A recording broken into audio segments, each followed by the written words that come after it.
Okay. I believe we are live here with Radiate, and on your screen, you will see what I see on my. Alrighty, that was a false start. And now we are on the air, and here's Radiate from an undisclosed location on the West Coast, where it is now about 11 o'clock. And so we're starting as promised, and we are going to keep our show to about half an hour today so that it doesn't get too unwieldy for people who are listening. But anyway, I'm going to hand it over to you, Radiate, and you're going to let me know what we're seeing on the screen here. What we're looking at right now is the Great Awakening, or excuse me, Great Awakening. It's the place where Q will deposit all communications. I'm going to read a bit of it. It says, Q says that there's no private communications, past, present, or future. And what that means is Q isn't communicating with anybody about anything other than this board. No comms made outside of this platform. So that means that the 8chan.net, excuse me, it's 8ch.net/Great Awakening res/1.html, that's the only place we're going to see any communications from Q. It's not going to be in secret backroom deals with moderators from Tracy's board. It's not going to be on Twitter. It's not going to be with B on Twitter. It's not going to be with Kill Rogue on Twitter. It's going to be this platform and this platform only. Any claims that contradict the above should be considered fake news and disregarded immediately. And this is to ensure the quality and authenticity of the communications that are coming from the Q team in what appears to be high levels of the U.S. administration, military, Donald Trump's close associates there. Q goes on to the second post and says, dumps here that this is a secured platform.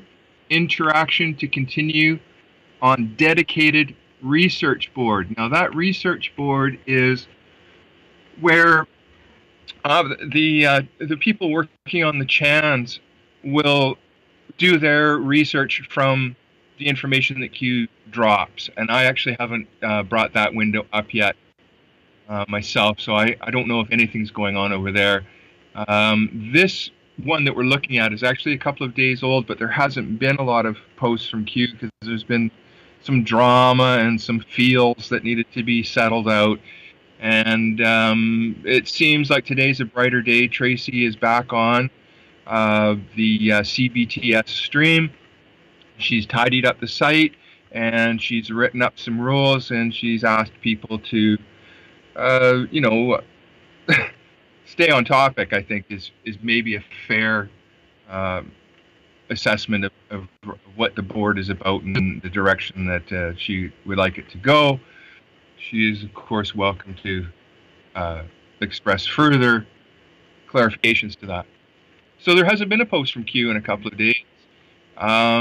Typically, we see posts that happen later in the evening. It has happened during the day, but it generally happens around midnight Eastern and about 9 o'clock Pacific. But again, once the posts start dropping, then the people start kind of researching the information. The information that we're researching is to do with Barack Obama and his complicity in robbing America and the world. The Hillary Clinton regime doing the same, the Bush regime doing the same. There's a lot of bad actors in the game here that are in the crosshair. And for those that don't know, it's Tracy Beanz, B-E-A-N-Z or Z, depending on if you're Canadian or American. And there's been a bit of a tussle on the board in the last day or so. Some juvenile antics, and this is bound to happen when you get a lot of people involved in becoming pundits, I suppose, or punters. Yeah. Depending on how you look at it. And a further further problem to that was that there was nobody really monitoring the board while Tracy and her team were negotiating in the background on how to deal with some of these situations. I see that Tracy's made an executive decision. I stand behind Tracy and what she's doing, and is I'm happy to assist and participate in the ways that I can. I'm I'm one who doesn't think that the board should be about, there's this noise that comes onto the board. Oh, Q's a fake, Q's a lark, Q. And it's like, excuse me, we are missing the point here. The focus isn't whether Q is legitimate, who Q is. The focus, in my opinion, is the information that Q is giving so that we can work that. It doesn't matter who Q is. What matters is that the information we're given is researched and vetted and preparing people to share the information as the crimes that are going to be exposed come out into more of a mainstream light.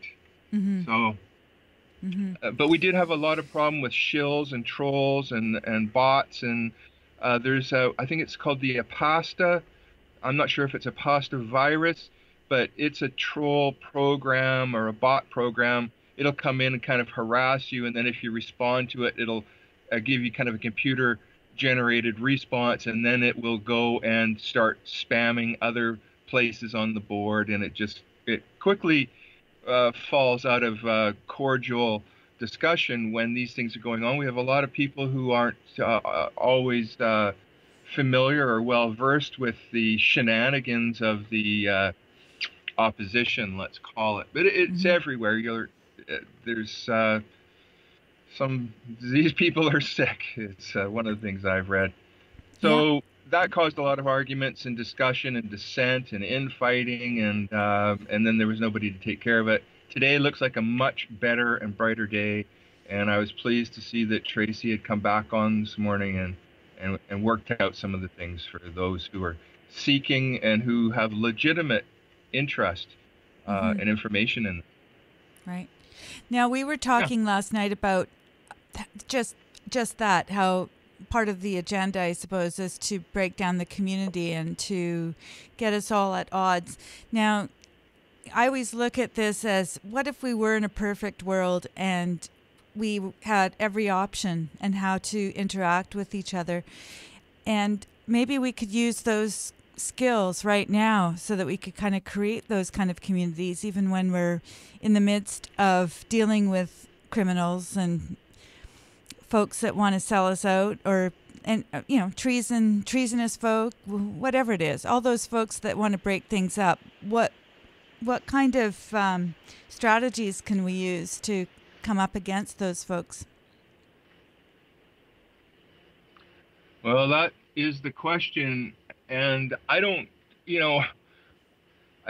one of the things is that, if somebody presses your buttons and you press their buttons and it goes back and forth, well, we've just got a crap storm here. We're not really getting anywhere. So I try to bring people back around to the topic and to let them have an opportunity to express views in a cordial way. But people are very emotional and on edge right now.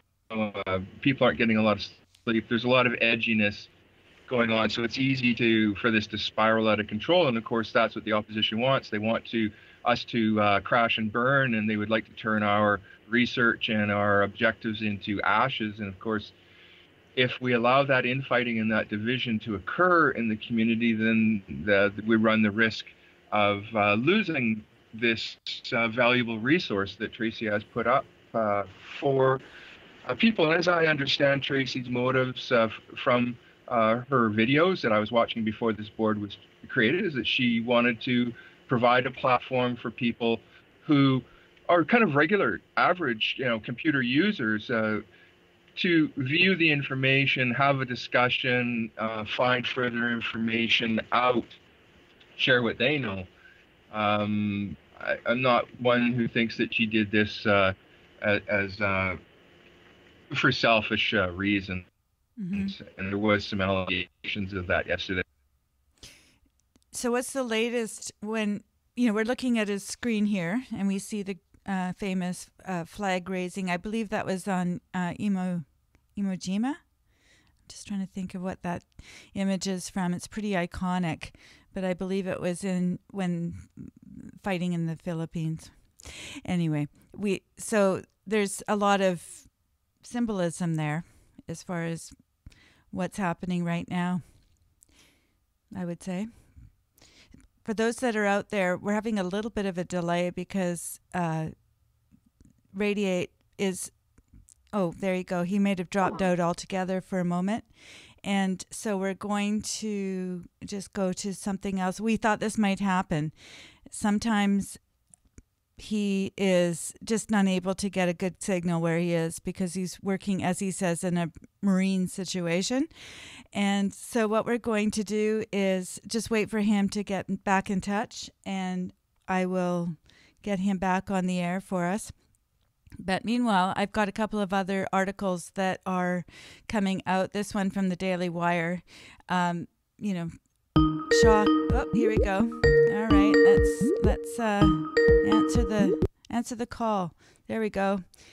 He's back. There we go. So yeah, I knew we were going to have a few challenges today, but go ahead. Well, I'm out on the Pacific Ocean. I was involved with the sodium chlorite solution for a number of years, and a number of people got into some trouble over that, because if you say that there's a link between vaccinations and autism, there's a hit squad that comes for you. And I was one of the ones who survived that. There were 80 people who were murdered. I went into hiding. Mm-hmm. But that's a topic for another day. Well, I possibly. think it's germane. I like the word germane. A lot of people don't understand it, but it has to do with what we're discussing here, because basically all of the things that were coming crashing down, whether it's the economy, whether it was the drug situation where people are dying of fentanyl overdoses, where big pharma was coming in, all these different topics that have been going on in the past few months, where the world was going to hell in a handbasket, and you've got people like you that were trying to actually come up with solutions, literally, sodium chlorite solutions. Yep. And of course, the powers that be are going to clamp down and that sort of thing. And that's basically, it's a microcosm of what's happening now globally. All of our activities were being surveilled, and you're not allowed to do this, and we're going to kill you if you do that. So you've just been part of that scene on a different level and a different front. So I don't know, you can talk about that if you like, but let's go ahead and talk about the board as we were when last seen. Sure. What does the board look like right this moment? There it is. I'm not going to hit refresh because I'm afraid of dropping out. But there's a talk about Julian Assange there. Is he in the embassy? Is he free?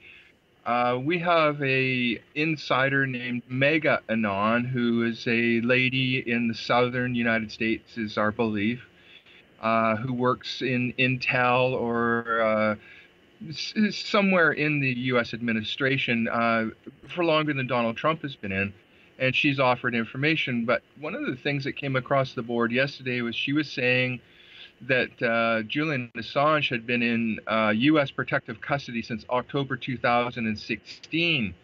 Well, I wrote back and said, is that a typo? Because what we know is that Pamela Anderson had been visiting Julian Assange 4 or 5 times in last year. And I think that Tracy Beans did an interview with Julian's mom a week or so ago, and Julian's mom said, Julian can't come out to play right now. He's in the Ecuadorian embassy in the United Kingdom. So we kind of wait. There's a lot of speculation, a lot of noise, and that's really one of the problems is everybody's kind of got an idea and nobody really knows what's really going on. There's a lot of opinions, and that can create some infighting. But what we're really, my hope is that that we can vet legitimate information and give people the facts. I mean, they can get fake news anywhere. I would like to see, some sort of ability to verify. And of course, that's what we're looking for, is people to contribute and say, hey, I saw Julian at the corner store. He's alive and well. And he said, don't worry. But so far, Right. it sounds like Julian is still back. And look at Donald Trump speak about Julian Assange and WikiLeaks before he was voted in. Donald Trump is very well aware of the work that Julian Assange does, and he credits Julian Assange. He doesn't seem to be an enemy of Julian Assange, whereas we've seen Mike Pompeo of the CIA sort of counter that position. We saw that Hillary Clinton wanted to drone Julian Assange in the embassy. Uh, and Sort of her I mean, favorite what is things to she do. afraid of? Well, I think, I think she just gets up in the morning and she goes, who could we drone today? Who could we knock off? It's not a fun day well, until you found someone to yeah. knock off.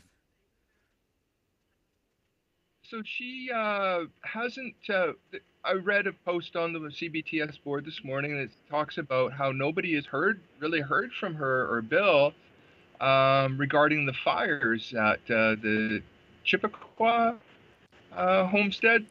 Hmm. We didn't see a tweet from anybody saying Happy New Year, Merry Christmas, or Dear fire officials, thank you for putting out the fire. So I can't be sure what's going on there, but it sounds like Hillary has fallen and she can't reach her Twitter phone, is my best guess at this point. Yeah, Uh, and Bill's over there just lying supinely on the floor, in just going, Gitmo that she, "Yay! Don't have to hear from her." He's enjoying the silence. yeah, Yep. Uh, yeah, we could go on, yeah, but uh, I it's I do think that they might be planning their trip to. They're trying. Maybe they're trying to find a way around the Gitmo trip. I can only imagine how that's I'm all working, but I would think I that think they're that packing their bags. they are working towards a way, yeah, Hmm.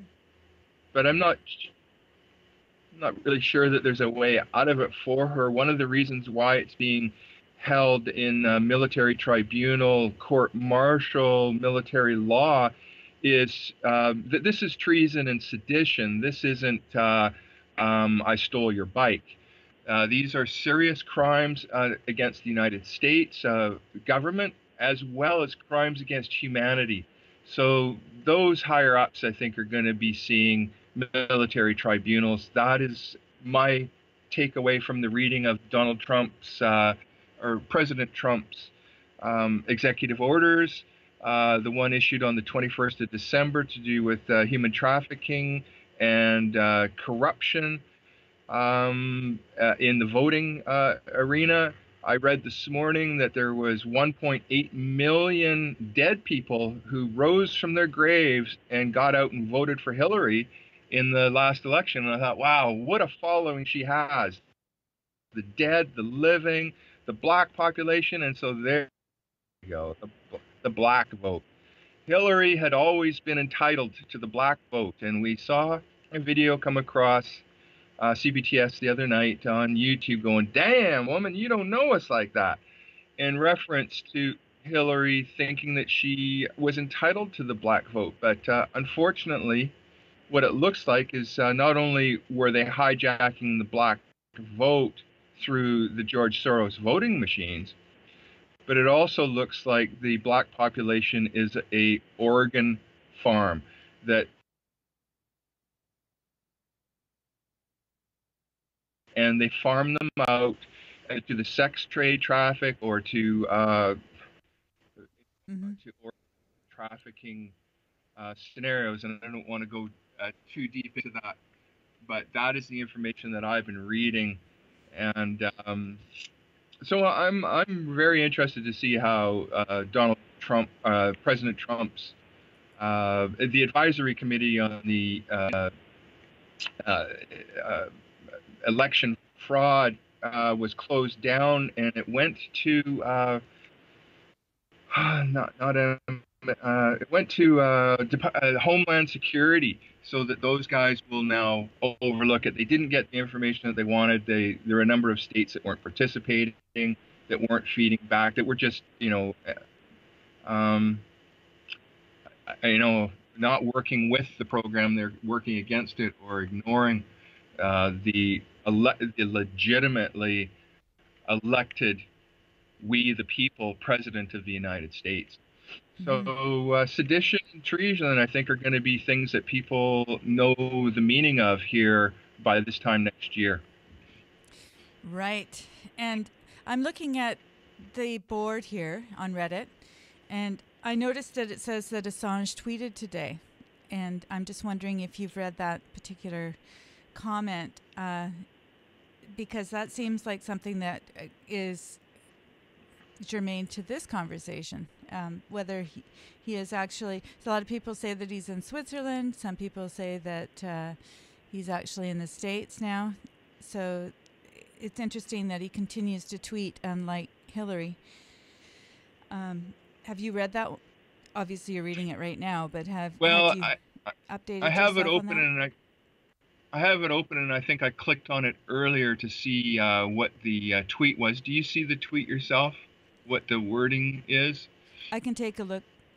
Meanwhile, if Yeah. you want to just, I didn't want to distract you from what you were talking about. I just thought I'd mention it Well, since I we were think I'll. talking about Assange.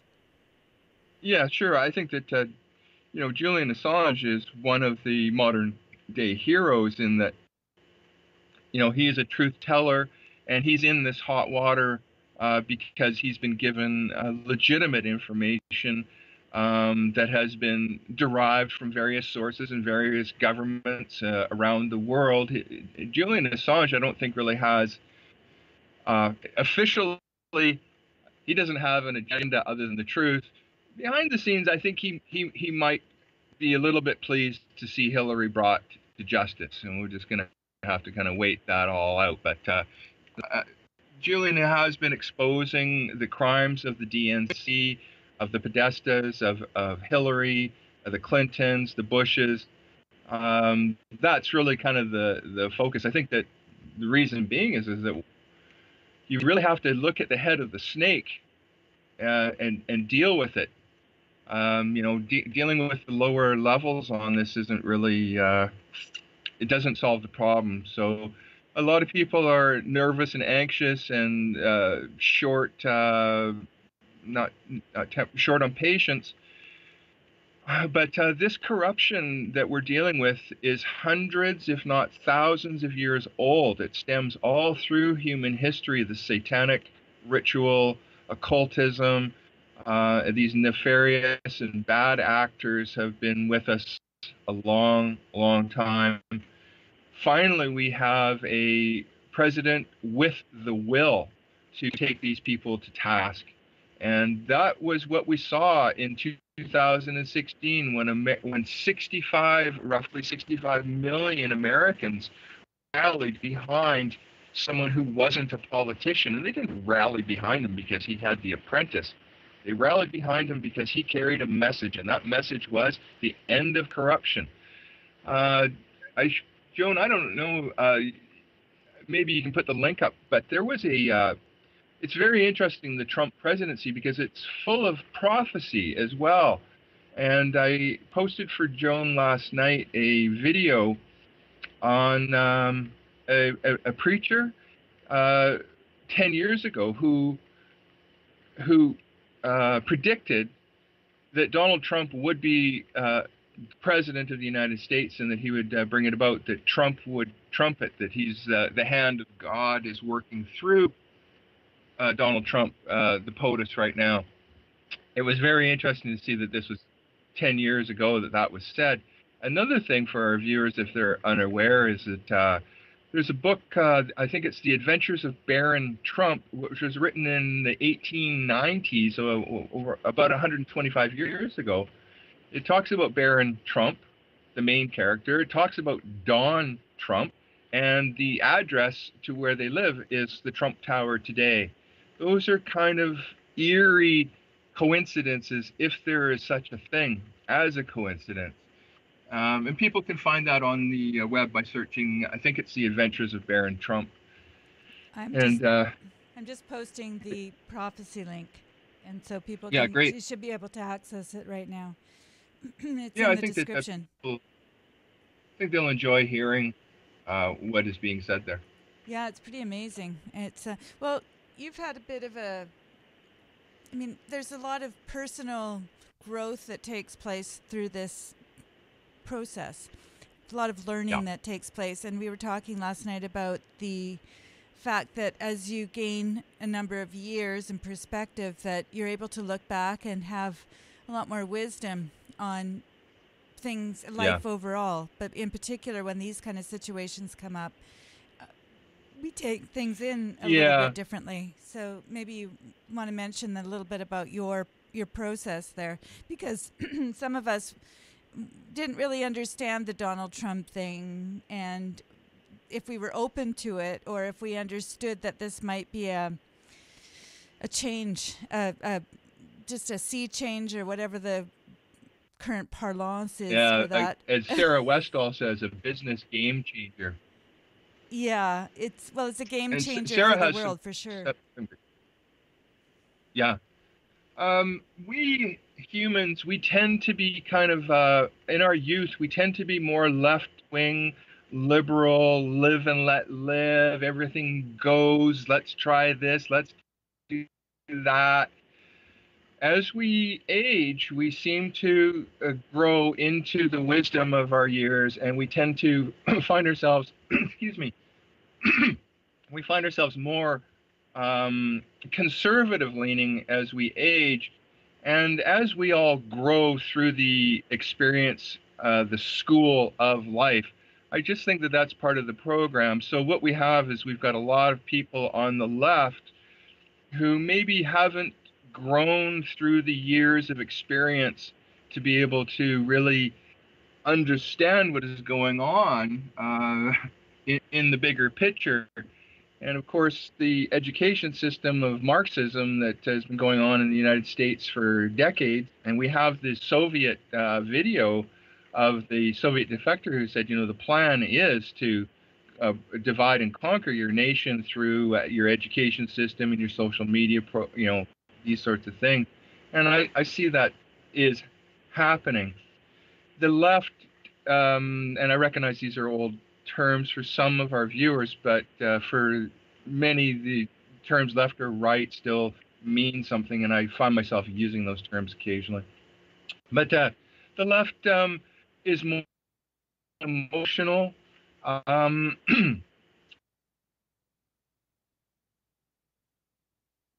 Oops, dropped out there a little bit. For those that are just joining us, they might not know that Ray is out in a, as we call it, a marine situation, because he's had to continue to be a little bit oh, careful about disclosing what? his location. So Did I lose you? I hear that he's Right back. there. Yeah, I hear you Hear now. me now. Okay, so your patience is appreciated, but Um, what he has to say is important. So I hope that you stay tuned. Okay, here we go. I think Ray's back. You there? Okay. I am here. I have survived the dropout. The onslaught of. May have lost my position, but in the thing, Okay, just a sec. You're breaking up a bit. I think it's natural that the young people are more on the left. I think as they grow, they're going to find themselves more to the right, and it's just a natural part of our being. I'm really thankful that we.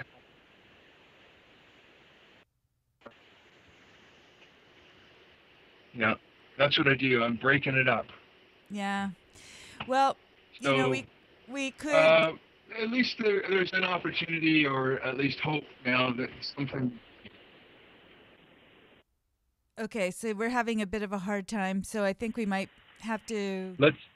come back on at a time when there's a little bit better reception.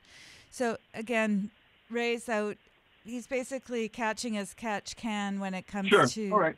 getting a signal. But we were just on a roll there, so it almost seems like there's a plan to cut things off if I were a little bit paranoid. But it seems odd that you were just getting into something that I think is really important to talk about, and the signal kind of breaks up. Are you still there? Or because I'm noticing the screen's breaking up as well.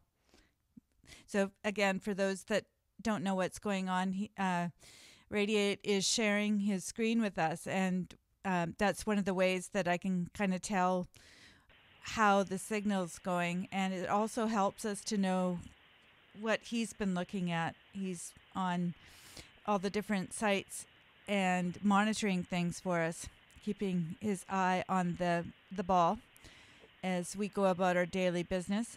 And for those that have just joined us, I'm doing what I can to make America and the world great again. There you go. And I want to continue on if you're still there. So maybe the drop off has subsided. I don't know what you'd call that. You're back. Do you want to continue on?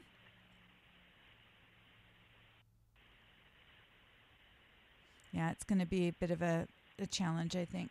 Anyway, for those that yeah, I don't know. We're only getting every second word or so, but although I do see that you've changed your screen over, so we're still getting some sort of a signal. I did post a link in the description because Radiate was talking about a prophecy that took place in 2007, which is now, of course, 11 years ago. And it's pretty amazing. I hadn't heard this one in particular. So if you go over there and listen to it, you will be fairly amazed, I think. Actually, I've got the sound for that. And I think what I'm going to do is just bring that up. Let me just... It's in 2007, which is now, of course... Oops, that's unfortunate. Oh, Ray's coming back. Let's see. Okay. Let's see what's happening there. We can see the chicken. Connection is too weak. Oh dear. Okay.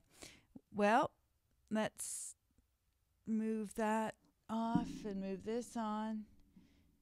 And you didn't come here to listen to me, but what I'm going to do is turn off the sound on here and see if I can get you guys listening to this prophecy. I wish I had it lined up. I could have... Well, I can do that, I suppose, but at least we can hear... Let me just see if we can hear... But what I'm going to do is turn off the sound on... Not sure why I'm getting that. I can get you guys... I know what's happening. Just a sec. I do a radio broadcast at the same time, so I'm just going to turn that off. Okay, good. And we'll turn that down and see if we can get this other sound. Let me see. Look at this scripture. This is what God says in Amos, the book of Amos, chapter 3, verse 7. He says, "Surely the sovereign Lord," and that's God, "does nothing without revealing his plans to his servants, the prophets." Prophets are people that hear what the Lord is saying and share with everybody what's happening. Well, Kim Clement was and how you find out if somebody's a true prophet or not, it actually comes to pass. And so we were looking back at prophecies that were given. This particular prophecy was given in April the 4th, 2007 by Kim Clement. He's now with the Lord now. But he gave this prophecy April the 4th, 2007, and he's speaking very specifically, because this is before anybody even knew what was going to happen, but God knew it. He started talking about Trump would be the president of the United States. Let's go back and listen to that, because now we're living in the fulfillment of the prophetic word, and we're living in the plan of God. Listen up. Trump shall become a trumpet, says the Lord. With Time magazine will have no choice but to say what I want them to say. Newsweek, what I want to say. For the Spirit of God says, yes, he may have hot blood, but he will bring the walls of protection on this country in a greater way, and the economy of this country shall change rapidly, says the Lord of hosts. Listen to the word of the Lord. This is so exciting because the economy is turning around. Things are changing. But prior to this current administration, remember the borders were being flooded. But the reports are that the border illegal immigration is down like by 50 to 70% just in the first 5 months. It's exactly what God said would take place. But he said he would be president. But there's something else that was prophesied about by Kim Clement, February the 22nd, 2014, when he was talking what would happen in the presidency. And we're hearing today these words from people who are not in agreement with the government, people who don't like the outcome of the election. They're saying things like impeach, impeach, impeach. You're hearing this stuff. But think about this. Before Donald Trump was even on the map that he was going to be running as a candidate for president, February the 22nd, 2014, a prophet, Kim Clement, talked and said this would actually happen. But listen carefully. He even tells us what the outcome would be with what they're saying. Watch this. This man has stood in Jerusalem. This man that I saw in the vision, the man that came out of a vision, please hear me.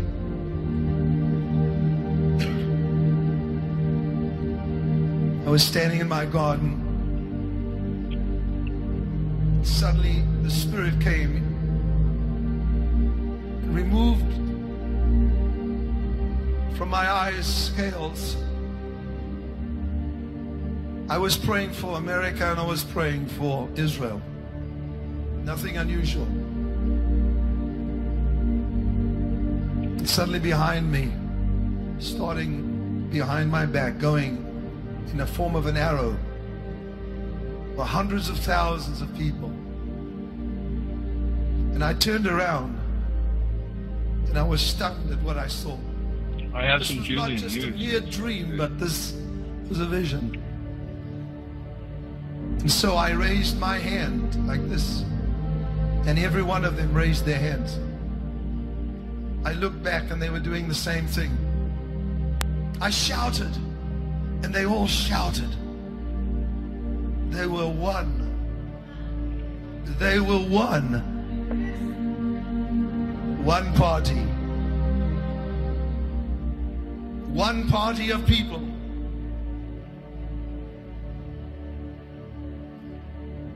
It continued until I realized that the unity of these, amongst them stood one that God had set aside to be the leader of this nation. I said, why am I hearing this so soon? Surely you would show me a little bit of it closer to the time. And the Spirit of God said to me, this man has a humble stature, but he is a genius. And then I heard gold. I wasn't sure if this was attached to his name, but he said to me, he will restore the fortunes in this nation. Because of his brilliance. I couldn't quite see his face because that was not allowed, because there was a mist that covered all the people and he was amongst them.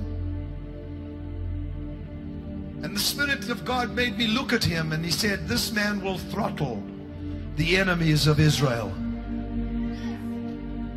This man will throttle the enemies of the West. And there are highly embarrassing moments that are about to occur for many, many politicians in this nation. I'm going to leave it right there because I believe that we do have, we've got Ray back. Are you there? I am. I have a better connection this time. I've changed my beacon connect, Okay. and I can see that we have some new and breaking news on Julian Assange. She's been issued a Ecuadorian passport.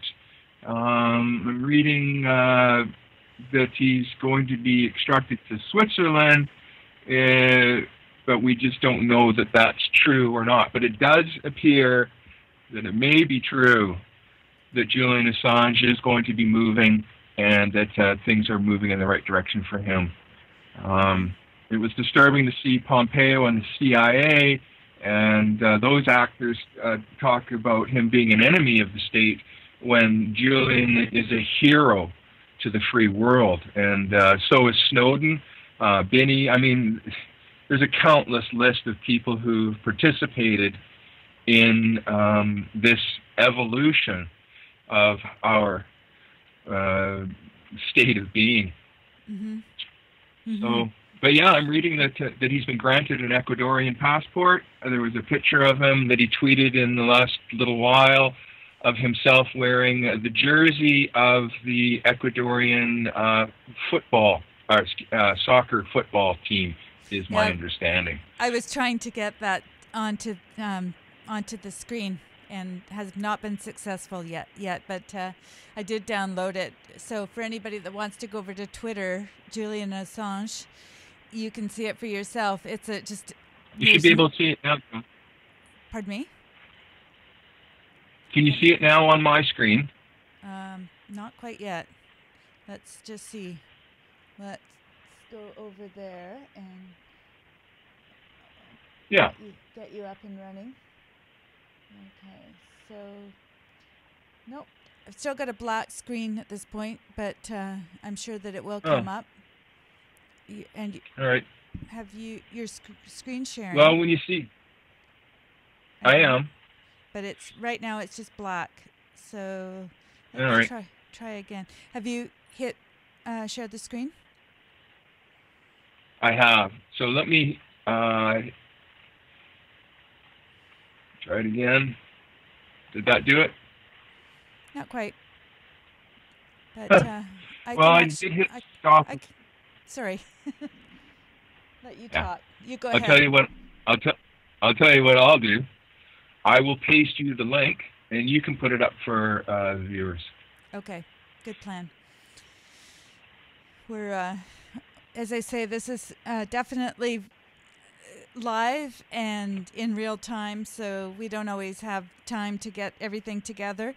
And, of course, those of you that know about Radiate know that he's working with Signals Catch Can, and so he dropped off for a bit. We've got him back because he found another way of getting online, and so we did have his screen, and now we don't have his screen, and so we're going to go to another concept to be able to share some of this information with you.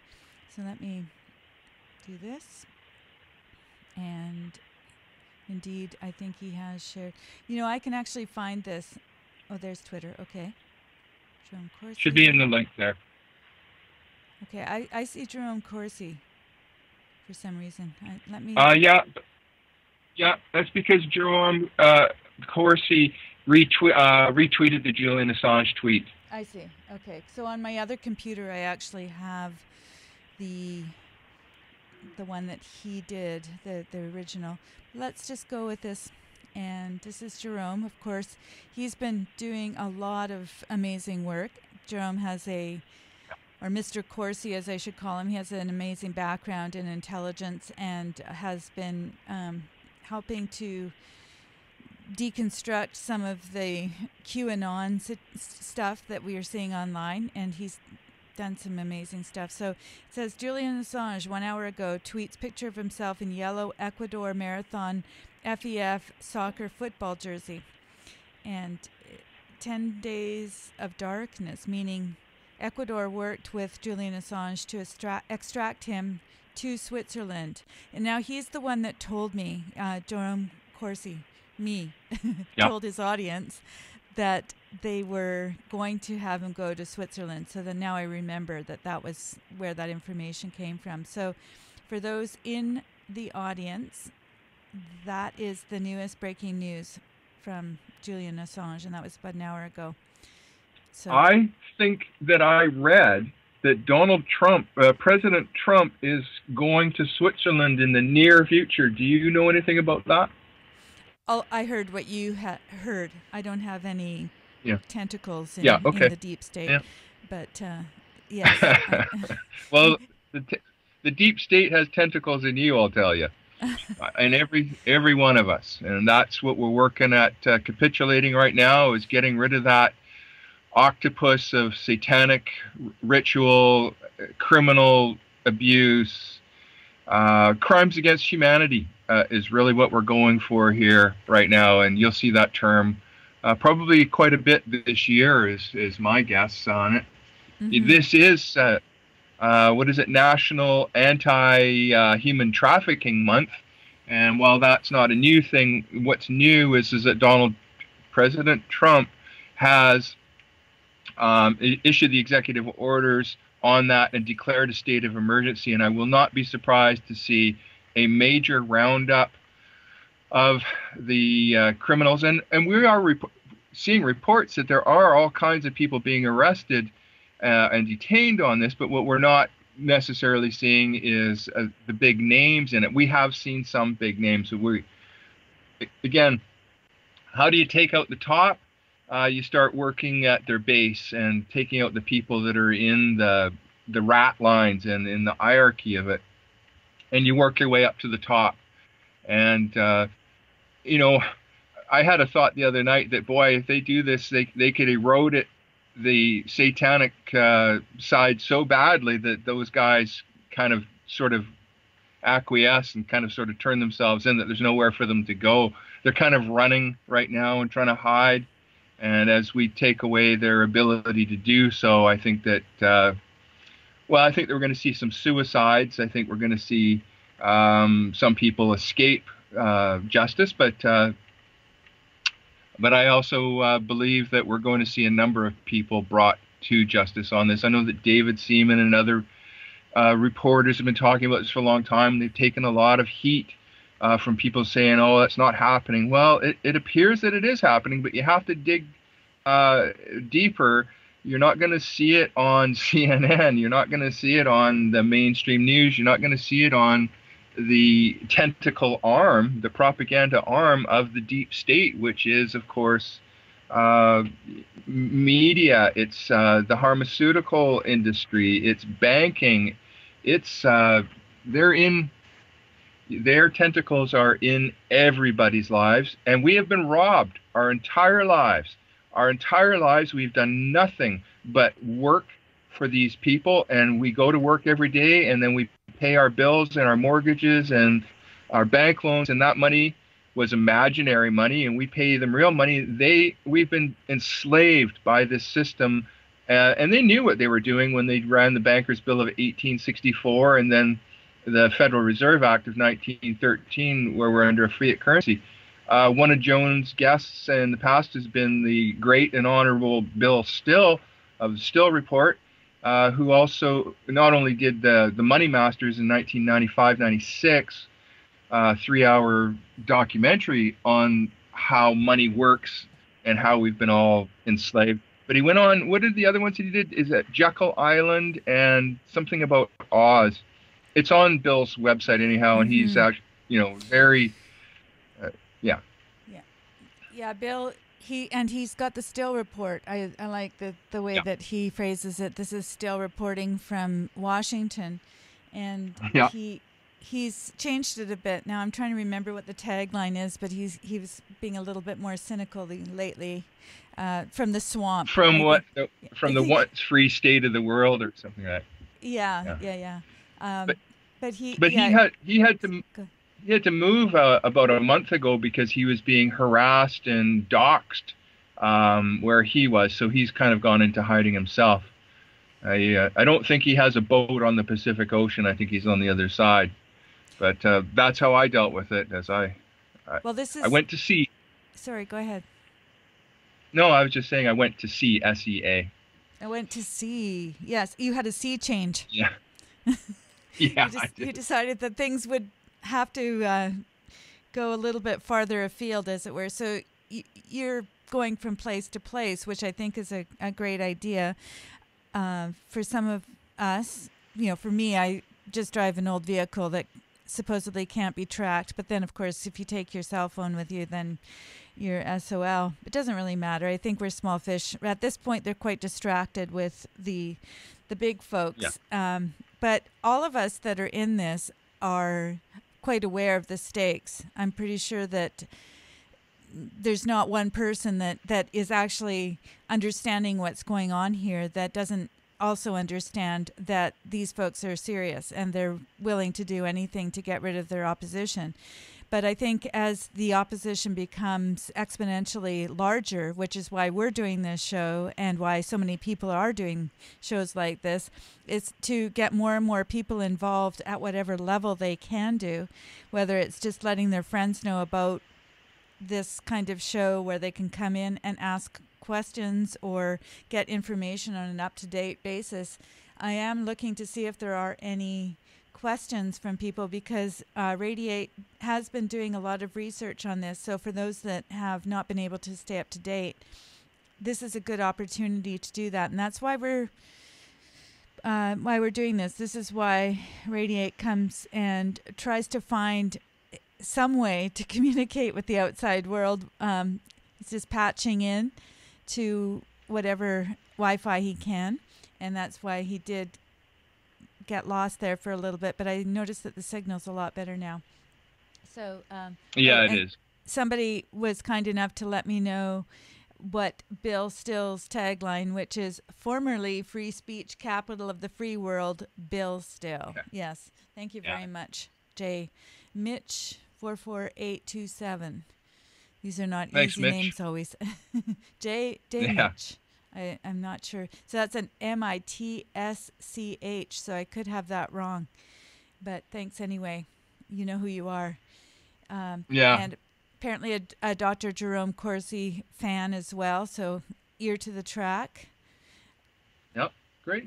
Mm-hmm. There's certainly more people paying attention than ever, and that is really the swell here. Whether Q is X, Y, or Z isn't really the question to my mind. It's more about what is being shared, and that it's throwing the rock into the pond that causes those ripples. And even if it turned out, as some people are saying, oh, Q's a lark, even if Q is, what's happened is that many more people have been drawn to the information, and they are learning. The term is red-pilled, but they're learning about what's really been going on their whole lives while they've been busy at work paying our slave masters to stand on our necks our whole lives. And so, as I said in our last show, I'm about 60 years old now. I saw the old world. I saw it collapsed, and then I saw it robbed since 1963, and we've been robbed ever since. So people who were born after that, or that are younger, even people who are 50 years old, don't have the same reference point, and they don't always understand what Make America Great Again means. To me, before 1969, before 1976, those were a couple of pivotal points in my view.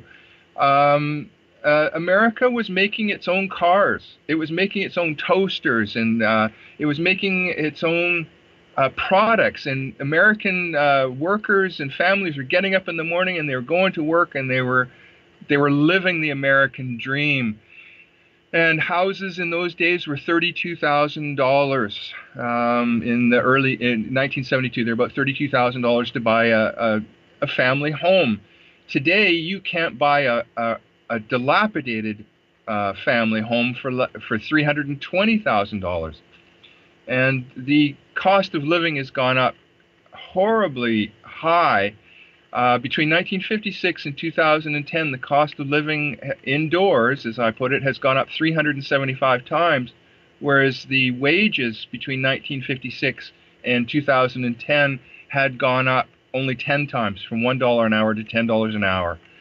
And that is how they enslave us, and we can never own it. And then through the division and adding women to the workforce earlier on, That meant that there was more tax base, but it also meant that there was more competition for the workers, which meant that there was less pay for the workers because we're sharing the same amount of crumbs over a larger population.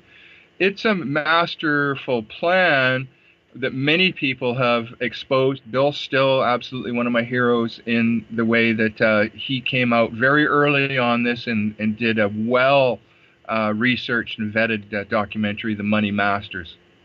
But I hear that 96, yeah. wasn't it? It's amazing that yeah, he was very prescient about what was happening there, or very willing to put together that documentary. As hokey as it may look now, he has everything in there. He's got the whole story. And for anybody that wants to have a primer in what's happening with fiat currency, that's the one. That's the go-to still, the 96 version of the Money Masters. Yeah, I believe so. I'm just interjecting here because Lee C.O., so I'm not sure exactly whether that's the last name or whatever, but Lee says, the Q character is not a distraction? Question. What other world events are going on? People not in the know don't care because they cannot do anything about this global situation. Stay home from work, see what happens. Now, that is a bit cryptic, but I'm sure that you can decompress or deconstruct that for the audience. And I think I understand where Lee's going with that. So do you think that this QAnon situation is a distraction? Well, what is it a distraction from? Is my first question. It doesn't, in my opinion, from my viewpoint, the distraction is in the MSM when they're talking about Melania's shoe color and footwear, and they're talking about things that aren't really what's going on. The Q thing, I'm not sure who it could distract from what's really going on, considering that what Q is showing us is what we believe is going on in the background behind the scenes and will sooner than later be known to the public.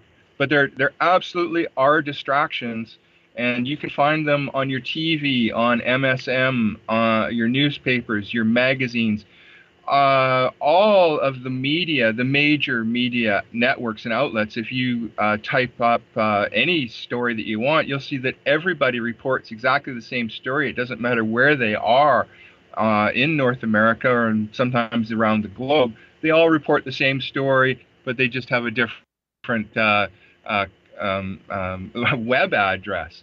So, the news and the media has been carrying a narrative, and I think that narrative is dwindling. We watched CNN, for instance, which is the distraction network. I mean, they don't pay attention to the real stuff. They're so busy on spin that they're quite dizzy over there, in my assessment of the way that they handle and vet the information. There's no honesty left in the mainstream media whatsoever. I see this morning that Donald Trump has, I don't know why I'm calling him Donald Trump today, but President Trump has released a note this morning about having a look at the laws regarding libel. Is it, when you libel and slander and when you say things that aren't true? And I imagine that what's going on in the background is that he's already been working a plan or a way forward on how to deal with the lies of the media. And let's face it, the media is working to undermine a democratically elected, legitimate president of the United States. And I would not be surprised to see that some of these mainstream media outlets become deemed enemy combatants because of their sedition.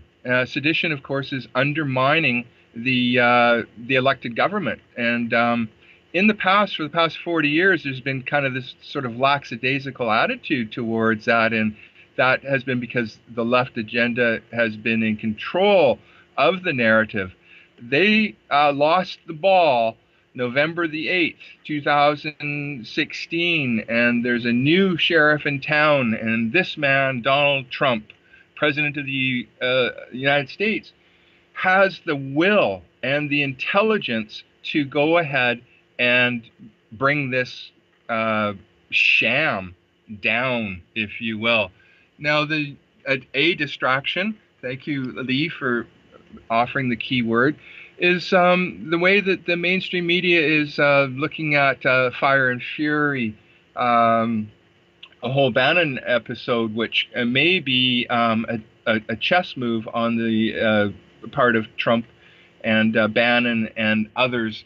We're just going to have to kind of wait and see what happens. But yes, distraction is going on. I admit, Lee, that Q has been a distraction for me. It's kept me from gazing out the window at the birds and the waves and the skies above. But it's also given me a purpose, a focus for my day. I feel like I'm participating in something that is real and going on right now.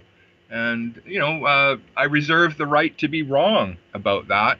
But I wouldn't be here participating and doing the work that I'm doing if I thought that this was all BS. You note that I'm not in the Hillary camp on this because I don't find her credible at all on any level. Whereas with Donald Trump, and for our viewers, I wasn't a Donald Trump fan in the beginning. I was concerned about his short-tempered persona that we are kind of seeing in The Apprentice and other things. You're fired, you know, that sort of stuff.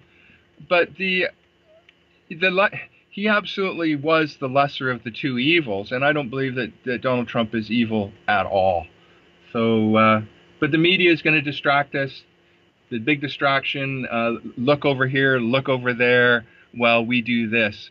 But I don't see Trump as being the nefarious bad actor. He seems to be going against the satanic ritual, pedophilia, and what have you. And I look forward to him getting through this, because my hope for our good friend Daniel Smith, who's in prison, is that Daniel's situation will be addressed. And Daniel is, of course, in prison for helping people with their health. And the FDA, under the corrupt Obama DOJ, imprisoned Daniel without him even being allowed to have a defense. He's not been dealt with fairly, and even now he doesn't get a fair run at things. They still have him suppressed. They're still suppressing his rights, and he remains in prison today, where he's been for the last 4 years, for offering the world a number of different cures for a number of different ailments. But the main one, the one that took the world by storm 10 years ago, was sodium chloride that Jim Humble told us about. Jim Humble was a NASA chemist in the 1960s space program. Jim later went on to do gold exploration. Jim has a real passion for that. And when he was in South America in 1996, his guides got malaria. He says, "Would you like to try the stabilized oxygen, which is sodium chloride?" That is the stuff we used as kids to purify water when we were camping. And so they drank a few drops of that. I asked Jim personally a few years ago how many drops that was. So they drank this solution, and in 4 hours, their malaria was gone. And Jim did a bunch of experiments, 100,000 documented cures to malaria. You can go to YouTube and search Red Cross malaria, and you should be able to come up with our team working in Uganda in late 2012, where we heal 154 of 154 people are healed of malaria in less than 48 hours. 145, if I remember right, were healed in the first 24 hours. 9 people didn't take the protocol properly, and they were re-administered, and then they were healed by the next day. Well, after that, the Red Cross came out and said, "Oh, we've never been to Uganda. We never went with Jim Humble. We never went with these guys. We didn't do that." You can look at the videos and decide for yourself if the Red Cross was there or not. I think you all know what my opinion is. Now, the sodium chloride is patented for HIV, 2 parts per million in an IV bag, and that eliminates HIV in hours to days. Jim Humble was recovering HIV in Africa in 72 hours using the oral method. So anybody who has concerns might want to look at what sodium chlorite is. It's the same as table salt, but with one more oxygen particle. It's a T and not a D in chlorite. And Joan and Joan did some interviews with Andreas Kalker, which I think you can find on her YouTube channel, as well as with Carrie Rivera. And the work that Andreas did, he developed a parasite protocol using sodium chlorite that Carrie took and tweaked and started using on her son, who was autistic from a vaccine. And today she has over 375 children fully recovered of autism using the sodium chlorite protocol. So there's lots of healing methods out there, but it got really dangerous a few years ago for anybody to say that vaccines and autism are linked. They absolutely are. William Thompson tells us in August of 2014 or 2015 that there is a definite link, that he lied about it when he worked at the CDC because he was pressured by his superiors. So the sodium chlorite, has the ability to collapse the entire pharmaceutical fraud, because sodium chloride is not a drug, it is a salt, it is a mineral, and it clears pathogens, mold, fungus, bacteria, heavy metals, pesticide, herbicide, virus, anything below 7, it literally rusts that away, and when that's gone, now the body's pH will elevate, and disease doesn't live in an alkaline condition. So it's quite amazing. It's everybody knows about oxygen, everybody knows about hydrogen peroxide, everybody knows about ozone, but not everybody knows about sodium chlorite. Sodium chlorite is grade 3 science. If you can mix, well, you don't even have to mix it anymore. If you can take a bottle of sodium chlorite drops and put drops in a glass of water and drink it, you can heal almost every disease on the planet. Now, there are additional protocols that can be administered for other and deeper problems, but I've seen cancer healed in 3 weeks using this. When I was with Jim in Mexico in 2014, we had a man from Syria and his wife, Sam and his wife, very, very nice people. But Sam had arrived earlier with cancer, and just using the drops gave Sam his life back, and in 3 weeks his butt cancer was gone. But there's certain things you have to do with it, and so you can't drink coffee and orange juice and coconut water. It's an oxidative therapy, and the world has been led to believe that antioxidants is the way to go. Not necessarily. Antioxidants make the cells stronger, but as I learned from the doctor who was treating my mother for cancer, that using these antioxidants also make the cells of the cancer stronger. Now, there are antioxidant therapies that work for cancer, the cannabis, Rick Simpson oil as an example. But the sodium chlorite, what it does is when it hits the acid of your stomach, or it hits the acid of illness, it turns to chlorine dioxide, which is a gas, and that gas has a free radical, and it goes and it pulls electrons from pathogens that are below 7 in the pH range, and literally zaps it like lightning, destroys it that way. And no germ will ever develop immunity to sodium chlorite in the same way that you or I could not develop an immunity to a hand grenade. So it's well worth looking at. I'm always available to assist people in their understanding. of it. It's harder to get now because the pharmaceutical fraud has long tentacles that have reached into PayPal, eBay, Amazon, these sorts of venues, and made it more difficult to obtain, but it is still obtainable out there for those who seek it. So dig around. The official website for those guys is g2cforum.org, and you can go in there and see a number of people. Another one is mmstestimonials.is, and you can see a long list of people who've written testimonials and affidavits and these sorts of things, verifying that they have been healed of their illness. And really, there's millions of illnesses. So my hope is once Donald Trump's administration, the presidency, gets through this aspect of the crimes against humanity, that he will focus at some point on the criminality of the FDA, the AMA, and the CDC. Spoiler alert, or warning alert, is one of the things that we wonder about is if Baron Trump has suffered a vaccine damage, and we're kind of paying attention.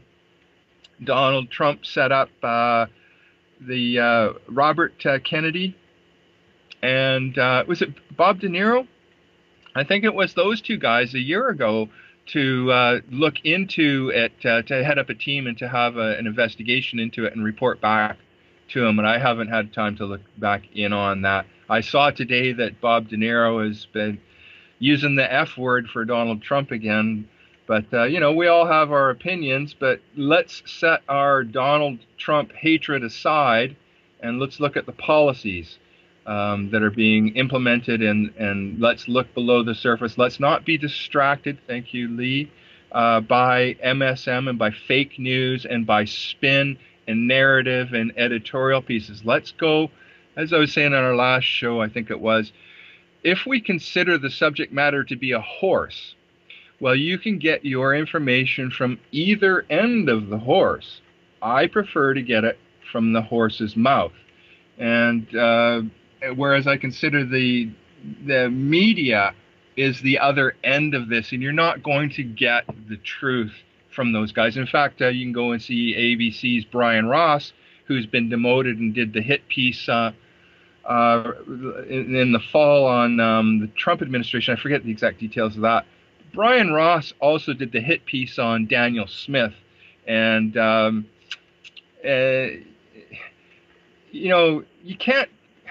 can't call it journalism. It's fantasy. It's just that it's void of facts. It's void of reality, and yet these people have these great powers to sway the public opinion through the power of their platform, the Washington Post, or the New York Times, or CNN, ABC, and MSNBC, these sorts of platforms. But I'm really hoping that what we're going to see is a return to real journalism, and it's fabulous to see so many young journalists with high levels of integrity and intellect searching out these topics, creating YouTube channels, and sharing the information with their friends and the family.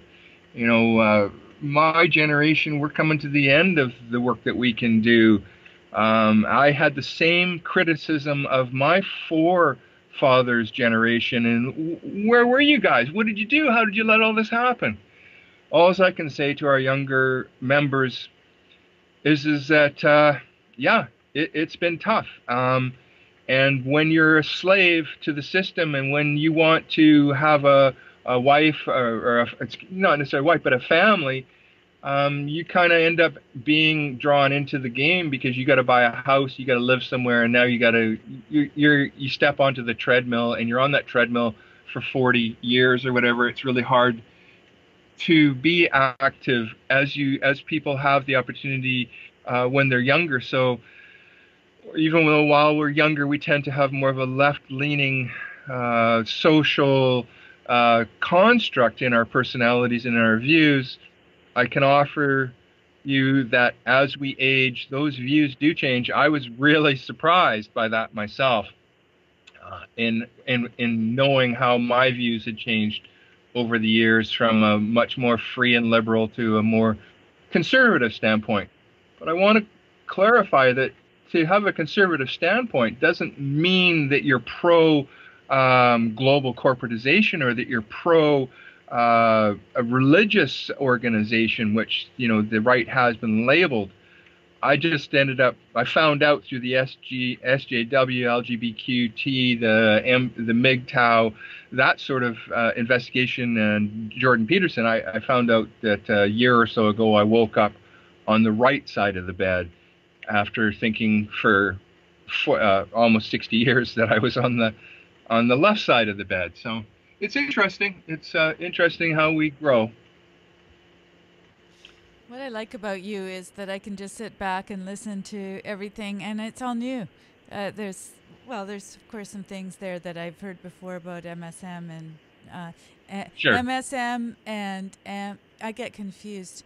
MS, well, because we're talking about sodium chloride as well. So MMS. It's not good for an autistic person or for a dyslexic person when it comes to all of these acronyms. Monikers, it's very difficult. But I have to say that Lee, I think, has some really cogent ideas, and he or she, one never knows who these people are, and that's okay. That's one thing I do like about this whole format, and it's very egalitarian. We don't know who people are necessarily unless they want to identify themselves, and we don't have to use pronouns at all. That's how we get around it. We don't get in trouble because we can just say that person. We don't have to have the Jordan Peterson situation cropping up on these chats as much as he does in the classroom. A lot of people don't know what I'm talking about there too. I just wanted to just to get in the fact that I have put up several different, as you were talking, I was putting up several different links.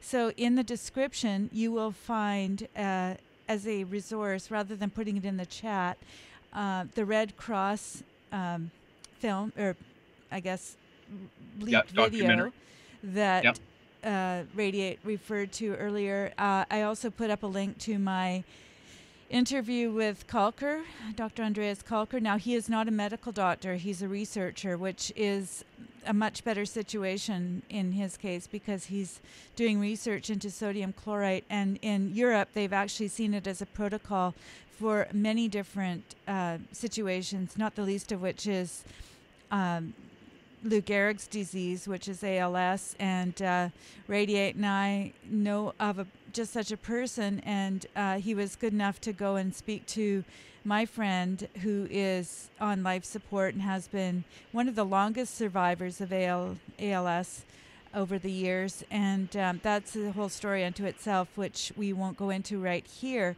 but we certainly have firsthand knowledge of how the system works, and the fact that here's a guy that could have been cured or at least had his symptoms put into somewhat remission, I suppose, state, and we can't do it because we live in a country where this is not sanctioned or condoned, whereas Kalker is actually doing research that is proving, well, a doctor is actually self-administering sodium chloride because he had the onset of ALS and wanted to be able to experiment. And of course, if you can't experiment on somebody else, you're going to put yourself out as a guinea pig if you're a doctor. So this is a little bit tangential to what you were saying, but I think it's really germane to the whole situation that we're talking about here.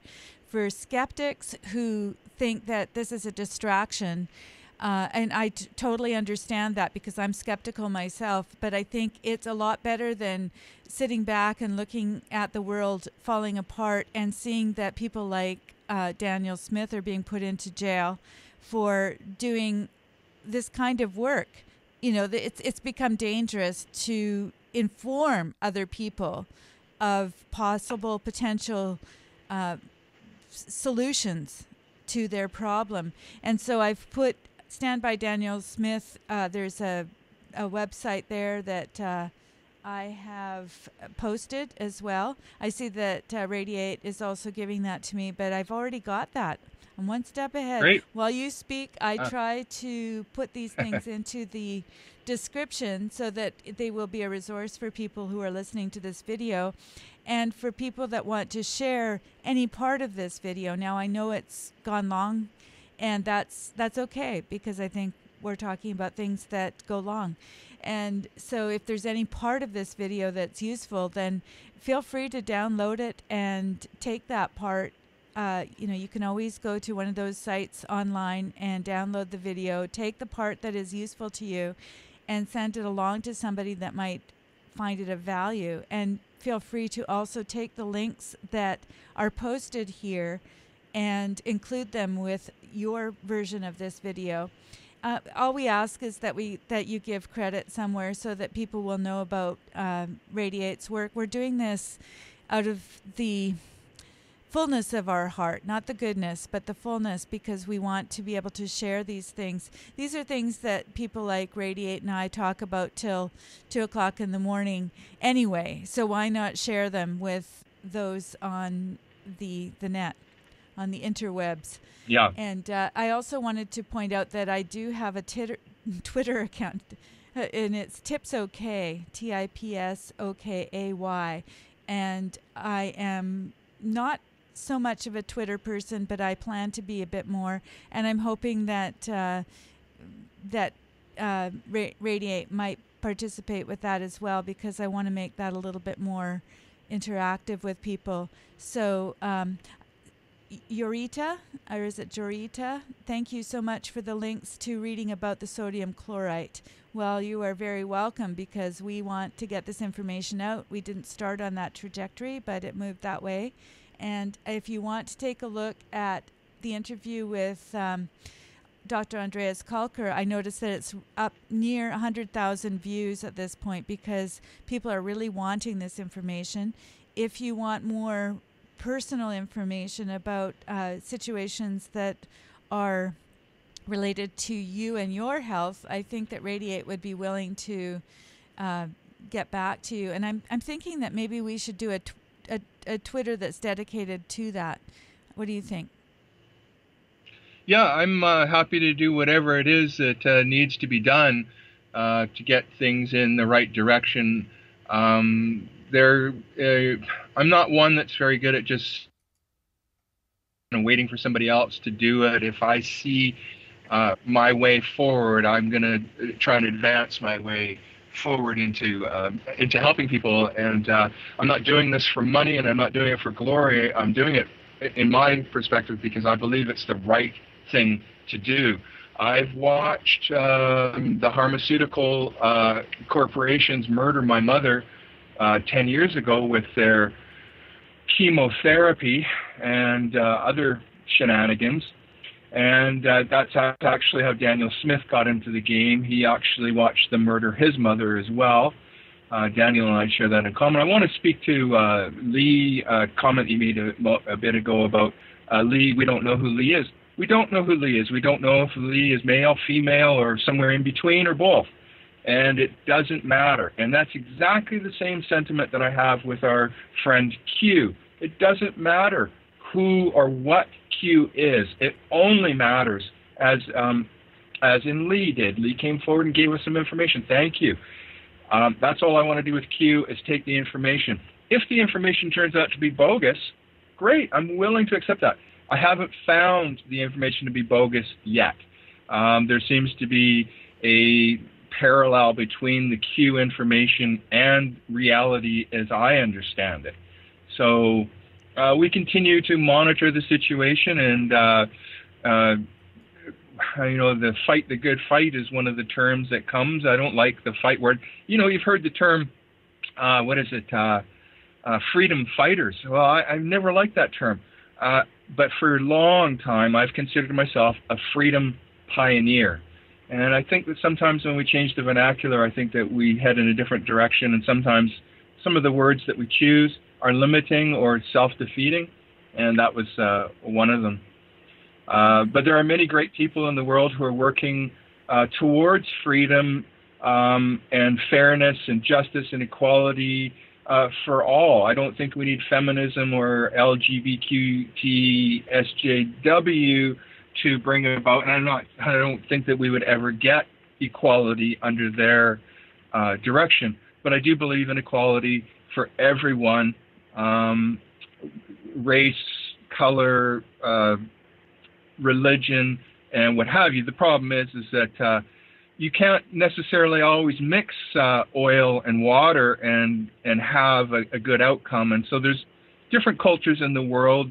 In my opinion, there's predominantly three cultures: the Muslim group, the Jewish group, and the Christian group. And what we see is that mixing some of those members of those groups into the same community or arena can be catastrophic for people. And so I'm not for this diversity so much.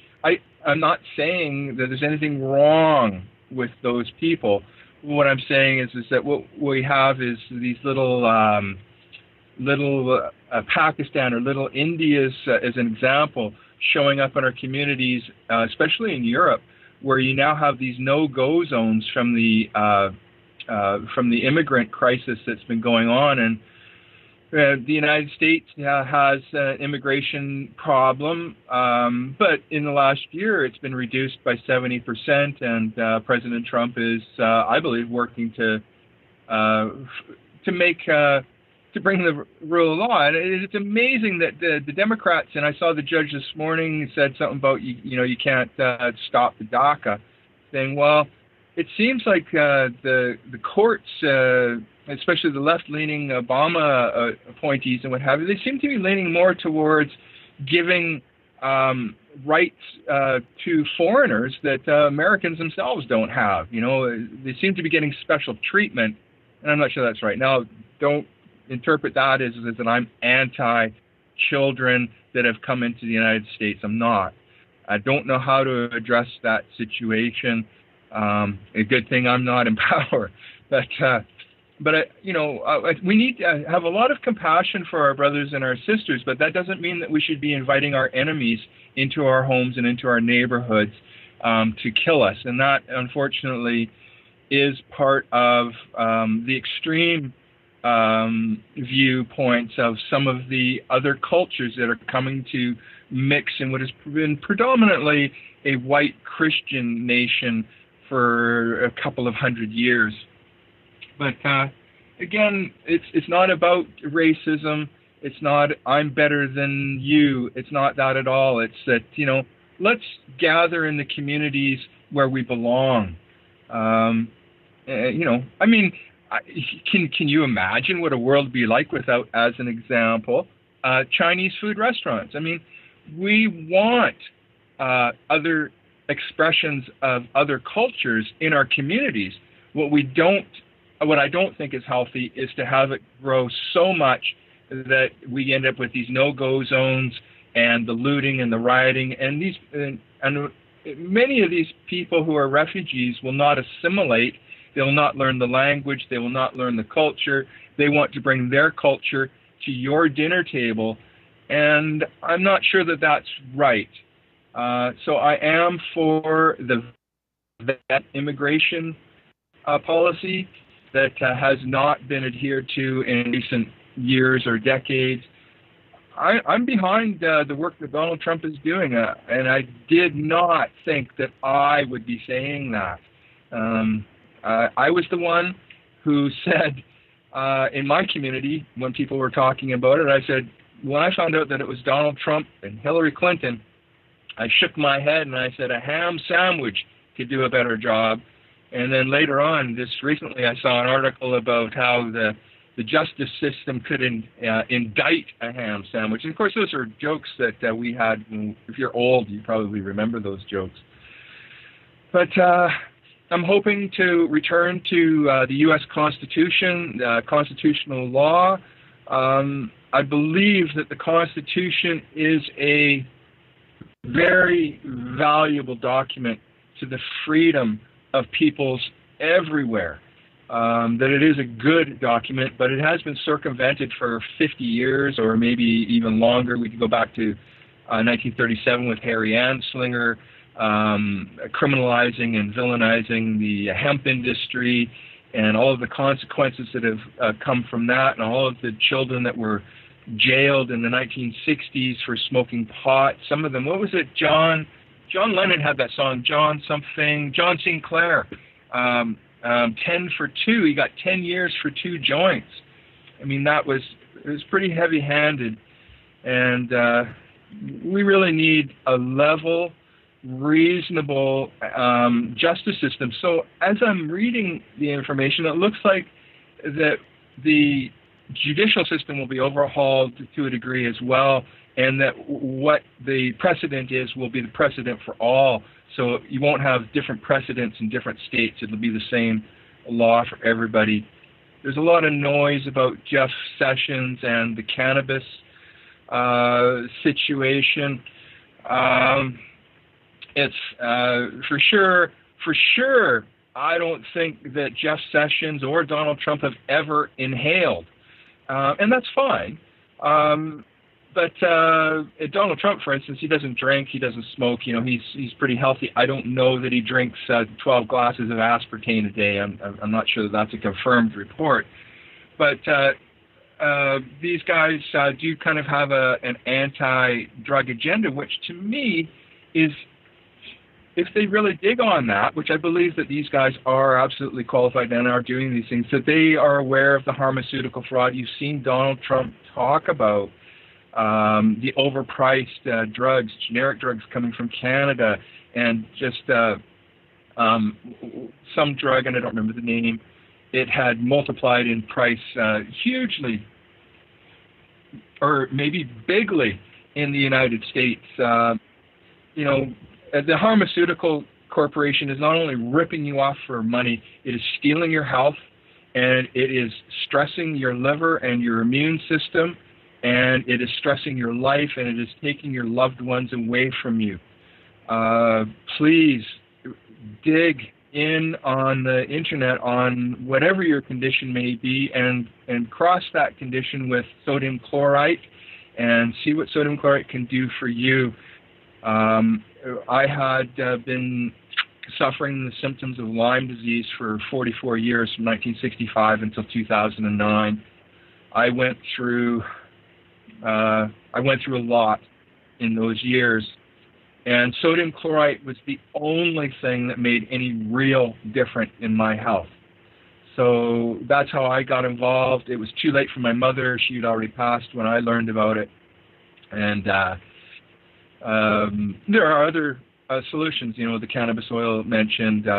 For others in the discussion, look at what the C60, carbon 60, the buckyballs is about. That's a way to double your lifespan and to close off the telomeres, or to complete the telomeres on your DNA strand, so that you don't have the aging process. This technology is it's kind of got a number of legs, and let me see, Gaston, he was a French fellow. He invented the 714X microscope technology, and he was the one who did, using that technology, dark field, I think is the term. And when Ron Wyatt, and for those of you who don't know who Ron Wyatt is, and Ron has passed, Ron Wyatt is a very religious Christian man, and for some reason he also was a chosen man. He was walking in Jerusalem one day, and his arm went out, and his mouth said, "The Ark of the Covenant is there, buried in Jedediah's." It means cave. I forget the exact term. Well, as a person who wasn't particularly religious, I thought, well, that's interesting, and I started to dig on who Ron Wyatt is. And Ron Wyatt discovered, not only through that hand of God, if you will, speaking through him that one moment, it took him 3 years to find the Ark of the Covenant after that, but in the process he found the crucifixion site. Well, what happened was and we all know the story of the earthquake and you, Joan, you might be able to better help illustrate this, but the rock where Christ was crucified cracks and opens up, and the centurion pierces the side of Christ, and the blood and the water runs from Christ and down through this crack. Well, it turns out that it drops onto the seat of the Ark of the Covenant. And there is a religious meaning to that. I'm not well versed on enough to tell you what that means. But what happened was Ron took samples of that dried blood to Nestor Guesson, who was a French, I think he's still alive. He's in Canada, came to Canada about 1965, if I remember right. And they put the blood, well, Ron says that as he was leaving the cave, 4 angels came and told him how to resuscitate the blood. So he took this technology and they resuscitated the blood and they put it underneath the microscope, the 714X, and that the Christ blood was alive still. Now this is the technology that to do with Ormus, and Nestor Guesson, he went into the Ormus technology, and this is the energy force. Joan, you gave me a quote last night about life is in the blood, and that is it right there. Whatever the energy of life is in the blood, and it was identified and in the Christ blood back then. But back to Ron for a second, he discovers Noah's Ark, the Moses' camp, and the crossing. And is that the Red Sea where the water was parted and they went through? And apparently, and I've seen photographs that are apparently of the Roman chariots that are underwater when the waters came back after Moses and his team had crossed to Mount Sinai. It's absolutely fascinating information. And again, I was a person who was a skeptic, and yet I believe Ron is legitimate, and I believe that his finds are legitimate, and it's fascinating to dig deeper than the surface on what our history is, who we are, where we've come from, and maybe what our species is about. So there's lots and lots. I mean, we can't cover it all in a 5-hour live stream, because it has been thousands of years of billions of people contributing to this book of life. Every one of us is a page or a chapter in the encyclopedic version of this experience, whatever this is.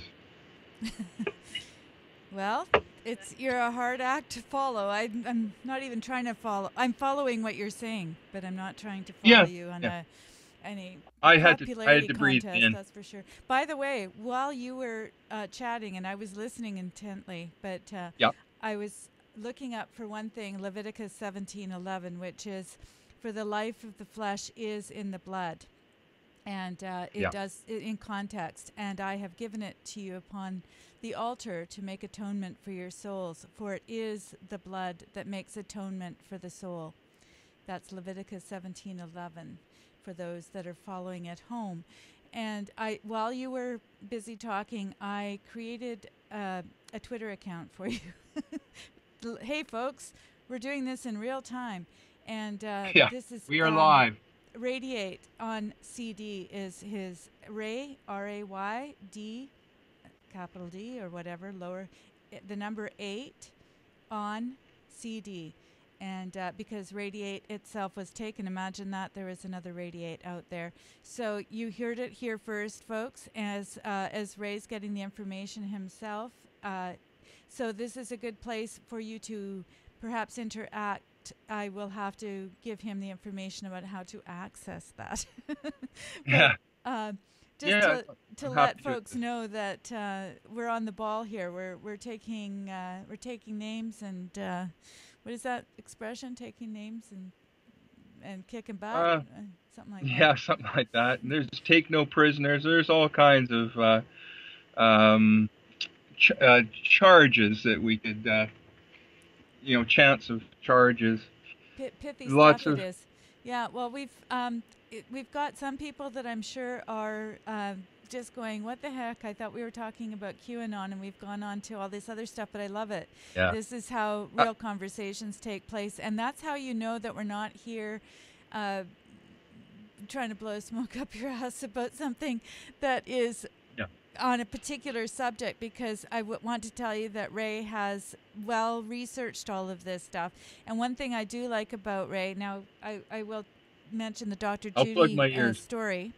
Now, for some people may know that I do a show with Dr. Judy Wood on a Saturday, and we talk about various subjects, and we are very interested in things like integrity, honesty, that sort of thing. Now, a lot of people know her from Where Did the Towers Go?, her amazing work there. Now, when Ray and I knew each other only for a very short time, I mentioned to him that I knew Dr. Judy Wood, and wouldn't it be nice for him to talk to her sometime? And he was at that very moment looking into some of her work and was a huge skeptic. And actually, I'll pass it over to you, because there's no point in me talking about you. You're in the room, so you may as well mention it yourself. Sure. But I just wanted to say that you are not one of those people that is dug in with an opinion. You actually go and hit the books and find out, or whatever, the videos or whatever you have at your disposal. Yeah. And you spend a lot of time parsing this stuff to see where you come down on the thing. And I have to say that our friendship doesn't have to do with agreement, but it just so happens that sometimes we do agree. So maybe you want to take that. Well, the Dr. Judy information and the story it's kind of it's an interesting story from a human perspective. And by the way, if viewers would like to toss up some questions about any of the subjects we covered, maybe we can answer some questions. But I had gone back to my little island community at the time, and I'd read an article in the WAN ads of somebody asking if anybody had read Where Did the Towers Go? Regarding 9/11, written by Dr. Judy Wood. And I wrote to the fellow and said, oh, it was thermite, and it was this, and it was that, and I ran a website on 9/11. I knew from the moment I looked at the Pentagon on the morning of September 11th, 2001, I knew that something was out of place, and there were all kinds of indicators that day. I was already a skeptic about the whole legitimacy of the 9/11 thing from the very morning that it occurred. So let me see.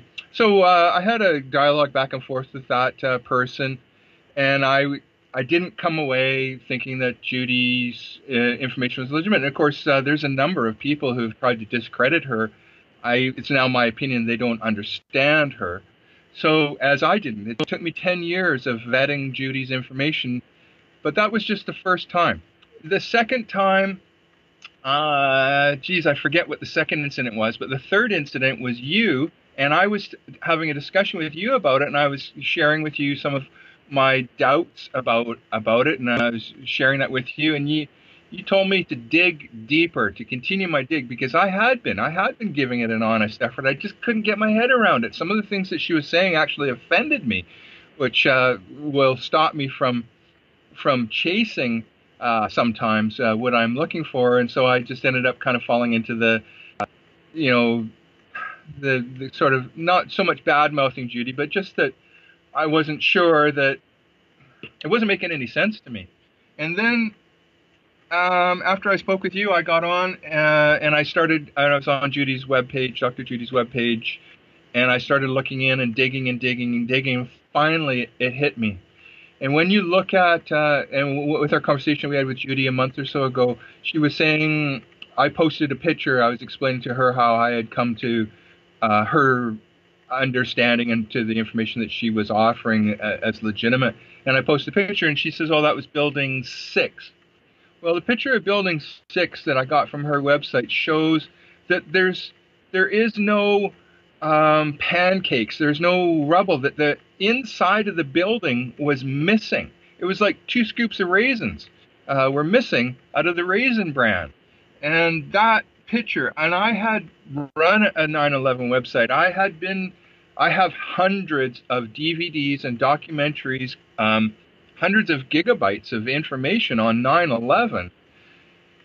And that day, when I seen that picture was all it took for me to understand what Dr. Judy had and was saying. Now, there's a number of people who have tried to kind of, if I understand correctly, come to Judy and said, "Oh, so it's directed energy weapons do," and I think that that may be the case, but I didn't hear that directly from Judy, and if I understand correctly, she's not necessarily saying that it's that. She's saying, look at the evidence and come up with your own conclusion. Don't let me lead you. Here's the evidence as I see it. Follow that through.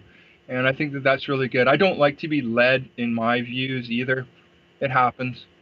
But the thing about it is after 10 years of kind of not paying attention to Judy's information, what I realized is that it was because I didn't understand it. It wasn't that her information wasn't right or accurate or valid or worthy. It was that I wasn't able to understand it. But so I offer people to go and to dig on these things, some of these things that don't make any sometimes that's a cue for us to go and have a look and see what we can learn that we don't know, or why that is causing us cognitive dissonance, so to speak. I'm looking forward to having further conversations with Dr. Judy in the future, because I'm certainly not against her. We talk about the same kind of stuff. Do we have any questions? And we go on. The thing is that we're not just sitting there talking about 9/11 or QAnon. We're talking about the kind of world that we want to see. And I think all of us being of the same basic generation, she and I being exactly the same age, we're born the same year anyway, we remember a world where things were a little bit more simple. Now, we know that there were things going on in the background. I know that there was an Eisenhower warning about the deep state, the military-industrial complex, which I believe is exactly what's going on right now. I believe that it's a lot to do with the military. I think that Steve Bannon has a lot to do with the military, and if anybody is following George Webb, they'll know what I'm talking about. I had the opportunity to interview George Webb in May, when he was still considered to be quite a rogue and kind of a crazy guy. Interesting how much of his information has come to pass, and particularly the information about Andrew McCabe, because he had his own run-in with Andrew several years ago when coming to the defense of all things a Muslim man that McCabe was trying to implicate in a case in Oregon. And so he knew the very nature of what he was dealing with there long before anybody was talking about it. And I remember telling somebody that McCabe was dirty, and somebody said, "Oh yeah, right, you and your Trump, trumpeting." And it was funny because it had absolutely nothing to do with Trump. It's almost like Trump found out about McCabe after I found out from George Webb. So there's, it's not about the person. And this is the thing about Dr. Judy too. It's not ad hominem. It's like, look at the work they're doing. Look at the evidence. Know what you know, what you know, and put the rest of it aside. Stop listening to all the various channels. Tune in to one that you can actually kind of get behind as far as the research is concerned. And I have to say, not that I'm saying necessarily subscribe to this channel, but I think it's a good idea. I'm saying that I have people on my show that I trust, whether it's Andreas Kalker, whether it's I had Charles Ortel on in September 11th, as it turns out. Now Charles Ortel is hitting he's hitting the mark on every occasion, because people are now finding out about the Clinton Foundation and how dirty it is. So what I do is I try to keep my head to the track, as I call it, find out the rumblings that are coming down the way, and to have people on that may be challenging just before they they hit the big time before they get to being known as experts in their field. But I can't say that about Dr. Judy. I mean, it was probably 2013. It was well beyond her initial fame, I suppose. But it was about the time that people were really beginning to troll her and try to discredit her. And you'll notice that architects and engineers cropped up as soon as she put her book out. If you look at the timing, whether it's George Webb, Dr. Judy, it'll be Radiate one of these days, all of these disinformation organizations tend to crop up around the truth. The truth. Yeah, there you go. There's a good word for it. And there's no coincidence there. So my job is to, I guess, use my spidey senses, but also to listen to people like you and follow through on some of the suggestions. Listen to people like George Webb, follow through on his suggestions. People that I find to be trustworthy. Great. Call them Mossad. I don't care what one says about them personally or what their motivations are. If Prove it. What they say is true and comes to pass, then that's what I use as my criteria. There's all sorts of things that I say that are probably bogus. But what I like about your story about Dr. Judy is you're willing to say, okay, that was bogus. I have new information now, and I am adjusting my perspective here. So there's such a thing as being skeptical. There's also such a thing as being prudent and being also willing to take in all the information, adjust our thinking accordingly. So I really, this is, somebody says, Cody from Memphis says, who is this deity Judy Wood? Let's call her Dr. Judy Wood. She's an engineer who wrote a groundbreaking book called Where Did the Towers Go? And I highly recommend that you take a look at her work. You can find it on drjudywood.com. You can find it. You can find the book itself on wheredidthetowersgo.com. She just is a genius in terms of her background, being an engineer and having a background also at the master's level of being able to look at. She's a forensic, I don't know what they call it, but she can look at an image forensically and see things that no one else seems to be able to see. So it was her contention, and she shows she works only with evidence based on physics, based on her experience as an engineer. She saw that the towers were dustifying, and if only for this reason, I will give you one thing that I use as a means of sort of vetting her information. Take a billiard ball, throw it off of a building, and see how long it takes to fall to the ground. That's just a very simple mathematical equation, because you take the number of stories, you take the weight of the billiard ball, the velocity of gravity, falling to the ground, and see how long that takes. Well, if it goes off of a 110-story building, most sorry about that. Most mathematicians would say that it would take about 10 seconds for that billiard ball to fall to the ground.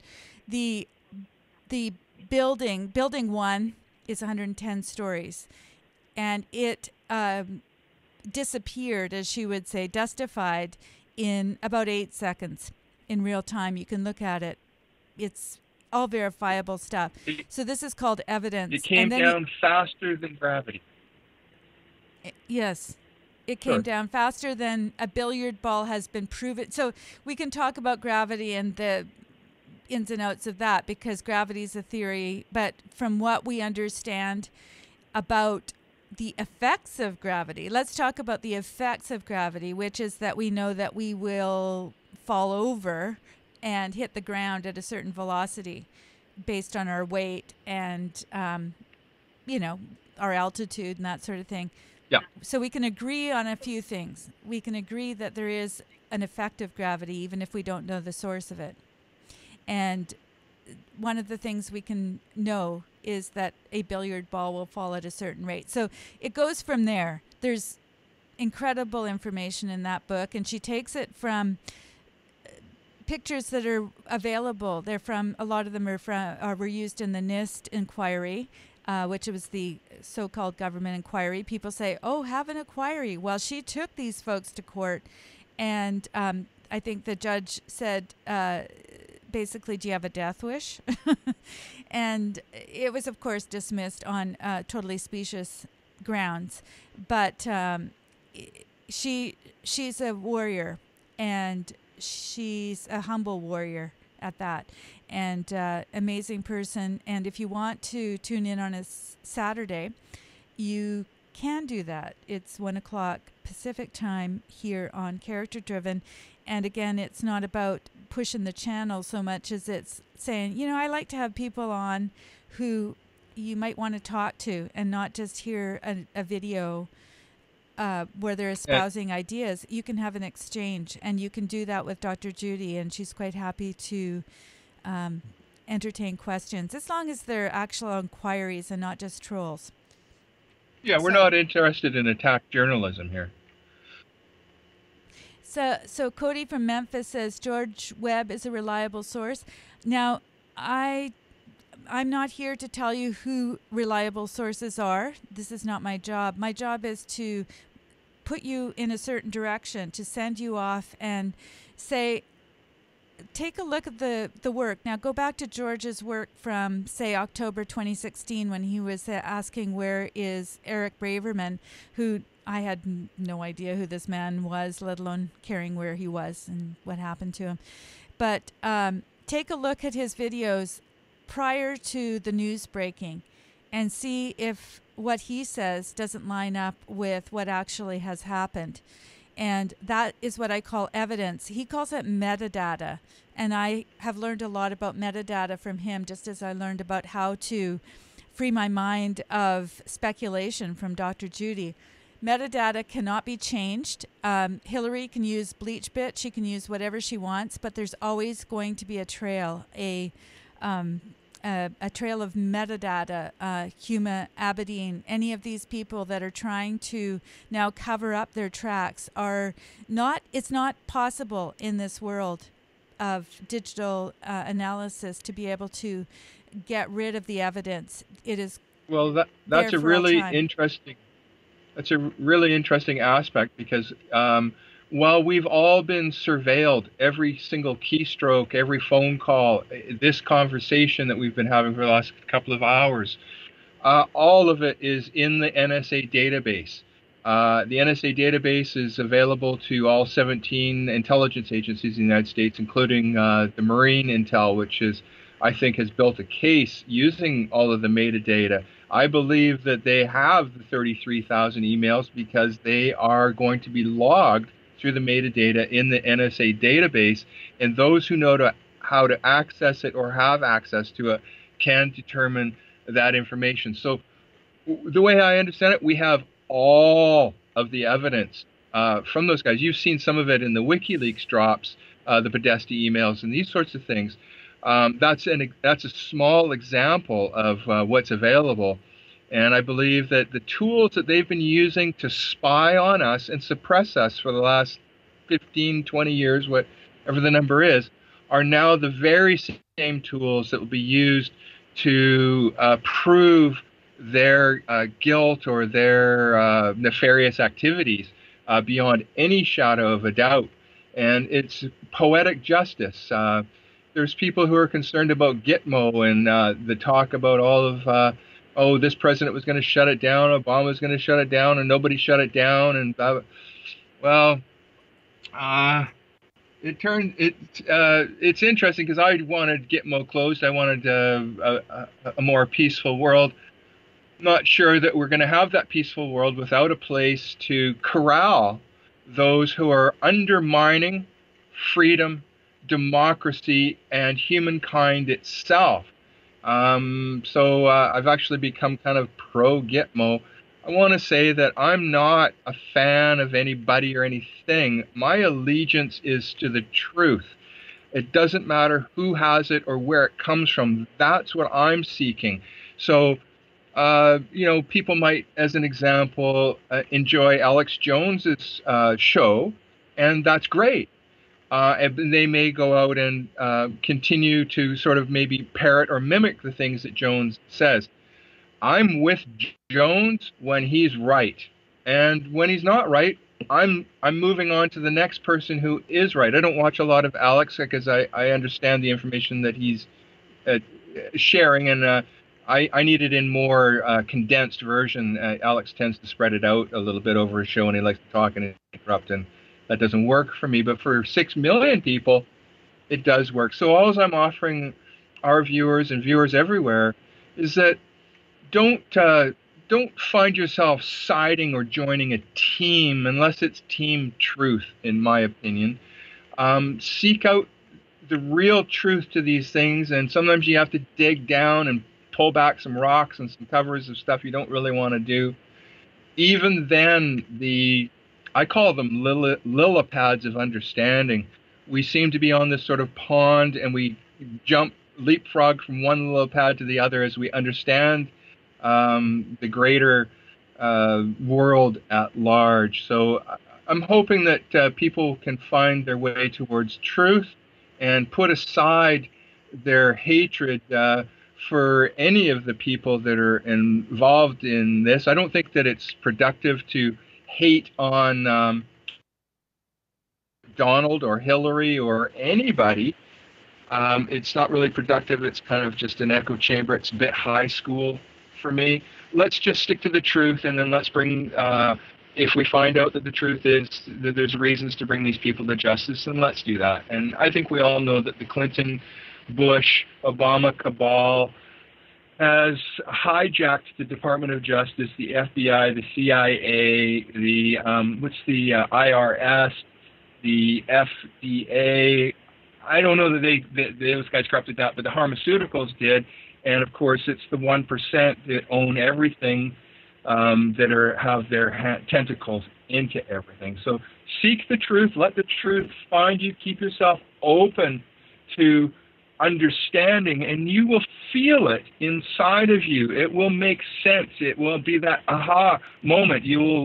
Some people say you will light up with it, and that's kind of how I do some of my vetting, is what it feels like. What is this hunch that I have? And it takes you down these rabbit holes. I now call it Rabbit Canyon, because this subject has been so rototilled by rabbits and gophers and what have you, that we just, yeah. I like that Rabbit Canyon. It's so vast.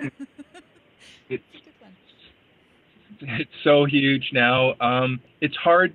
It takes years and thousands of hours of looking at information, and not a lot of people have that available to them. I was sick for a long time, so I had that ability. And then when I lost everything in the 2008 debacle, and what I didn't lose, I ended up having to sell. I lost everything. And I don't have a phone. I don't have a bank account. I don't have a car. I don't have a driver's license. I don't have a Google account. I don't have a YouTube account. I have a couple of email addresses, and I have my computer. Mm-hmm. And so what I have out here at sea is I have a lot of time to do the research, to keep myself occupied. So that's what I've done. But I've always been interested in this. And my first protest was in 1971 to do with the Amchitka blast. Mm-hmm. And you have to be really old to remember even the name Amchitka. Yeah, and but, there I was with my tape recorder, my cassette tape recorder over my shoulder. I helped to organize it at my high school, this protest where we had 1,000 people stand up. I believe it was at 10 after 1 in the afternoon. Didn't win me any brownie points at my particular school, but we all stood up and walked out of the class and gathered along the Oak Bay Avenue area, where close to, that's going to definitely tell people where I grew up if they know anything about the that particular area. But I remember Detroit? Detroit? Carry on. Detroit, yeah, good old Oak Bay Avenue in Detroit. And then the cool thing was that my aunt and uncle, who had, my uncle was a doctor, and he had his office very close to where we started our little walk down to the downtown area to have a protest. And you were, of course, there at the same event, even if we didn't know each other at the time. It's kind of cool to know that we were in the same city at the same place. And they joined in. It was the coolest thing. They came out, they closed the office, and joined us on this march downtown. And I thought at that point, okay, this is worthwhile when we've got people who are that concerned about the fact that we're still blowing up probably the most pristine. Yeah, that's the word we would use. The most pristine area of the world that was untouched in the Aleutian Islands to that point. And that was, of course, where Greenpeace got its start. Of course, they're now a completely nefarious organization as far as I'm concerned, but that's just personal opinion and observation on that front. But I'm just saying that people like Patrick Watson got their start in that particular realm of going to the heart of the situation and saying, look, we can't allow this. The whole world is going to be going to hell in a handbasket. And to me, that was a start. Before that, it was the Kent State shootings, because I thought, okay, I'm doing protests on the university campus. I was very young at the time, but they're killing university students who are protesting. And in that case, they weren't even protesting. They were walking across the campus to their car in some cases. Yeah. So these are the things that I think our generation remembers, for better, for worse. There's all sorts of things that have happened to alienate people in the meantime, but the intention was certainly a pure one at the time. And we have that in common. So, well, the criminal elite has their tentacles into everything. Even back then, they were well embedded in government and media. You know, they controlled the narrative back then, and they've been ever increasing in their capacity to do so. And then people, and I use 1970 as the threshold, but people born after that would have never seen the world, the Walter Cronkite world that you and I grew up in, where it was not really so much spin, but relaying the facts as best as they were able in those days. You know, it's really hard to get good news now, any facts at all. You know, Hannity and Tucker and Judge Janine and some of the Fox hosts. I see that Jason Chaps is on there as a contributor now. So I find, and I'm not the only one, a number of people have said, I can't believe I'm watching Fox News. I actually use Fox News to decompress after a long day in the salt mines of really digging deep in some of the ugly areas that need to be investigated. And I'll go use it at the end of the day and just watch something. And for as advanced as Fox is and MSM, it's still, I look at it and I go, wow, is this ever candy coated? Wow, are they ever missing it? What about this? But, you know, we're all in this lesson, this classroom of life, and the lesson being taught right now, I believe, is going to be one of integrity and authenticity, and how those things are valuable to us. Joan and I talked last night about deadly sins, and I think that if we analyze the 7 deadly sins and compare those to some of the problems that we're having in the world today, I think that you can draw some pretty straight lines and parallels to how we got to where we are, and that we're going to have to, I think that some people's egos are going to be taking a bit of a slap down. So try not, I want people to own what they think they know, but don't own it in a way that it becomes adversarial or combative for the other side. Whenever you're going to have a lot more power in the conversation when it really goes in the fan, and those who have been denying you your legitimacy all of your seeking time, those people are going to go, wait a minute, Ray or Joan or Lee or whoever is going to, those people, they were talking about this before, let's go ask them what they have to say about it now. And I think that the people that have been marginalized will have a better time in the future when the information comes out and people start realizing, oh, well, I guess that person wasn't as crazy. I'm not saying that we're going to get any apologies, and really apology is really a waste of time, a waste of breath. It's just hot air for me. It's just it's Joe Friday. Just the facts, man. Just the facts. And that's all I'm interested in is the facts of it. And then bringing that to justice and bringing it right. For the first time in my life, there's hope that we may have some freedom and some opportunities going forward. Bringing industry back to North America is a great move. And we were robbed of our jobs and our resources the last prosperous year, that's not the right word, was 1976.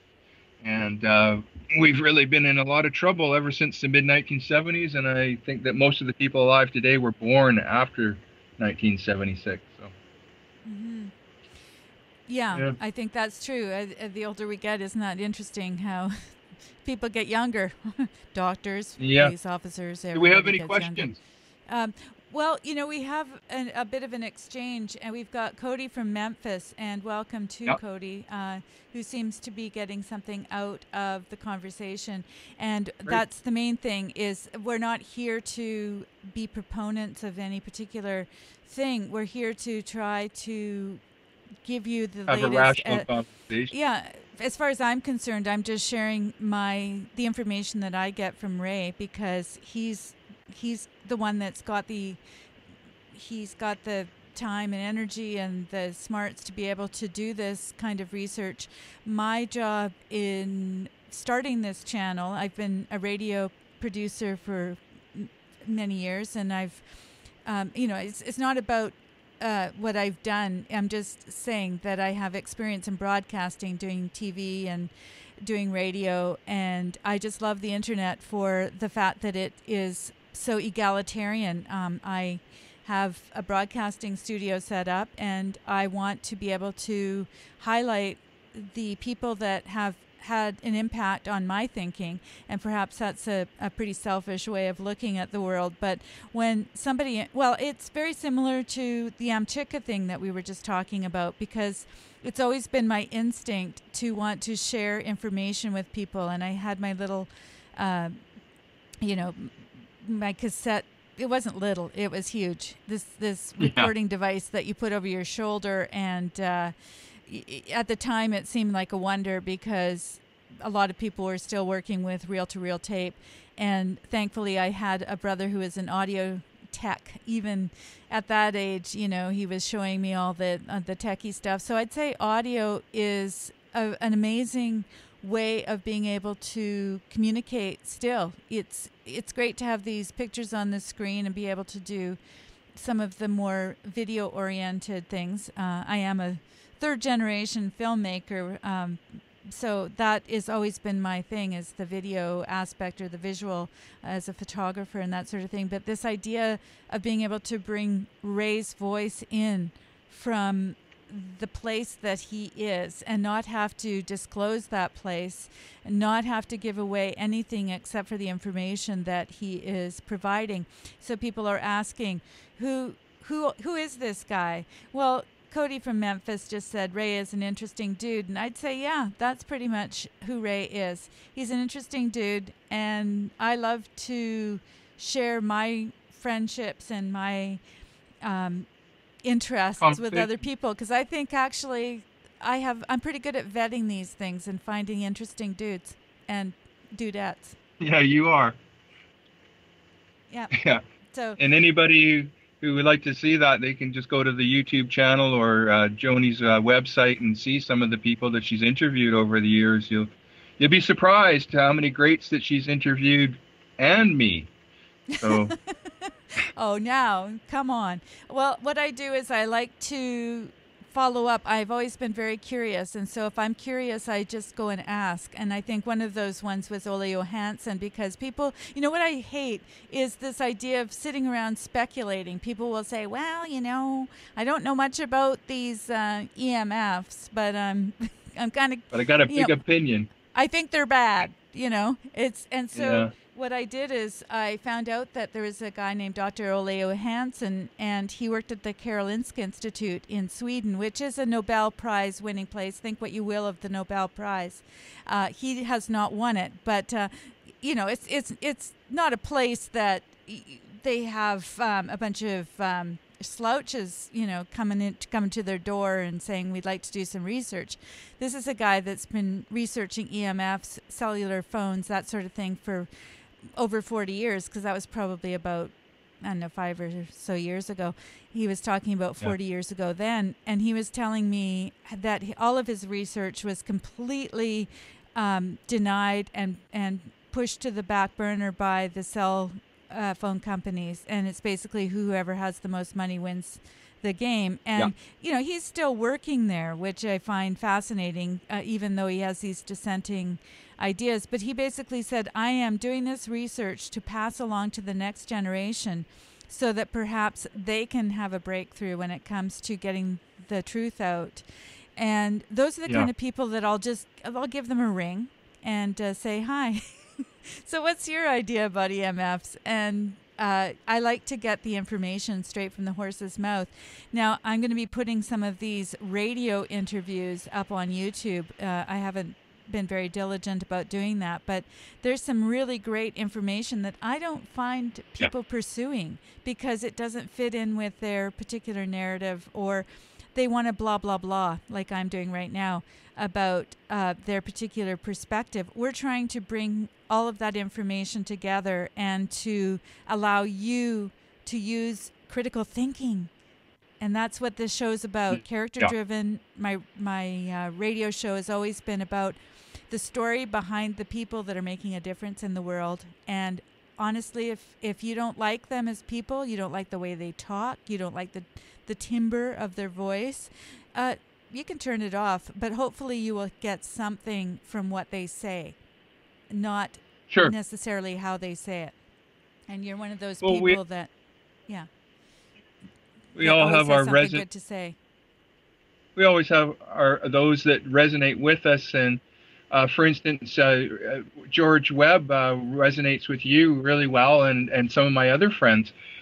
For me, George speaks a bit slowly. I need something that's a bit more condensed or quick, and I kind of need the cliff notes from some of these reporters or journalists and stuff.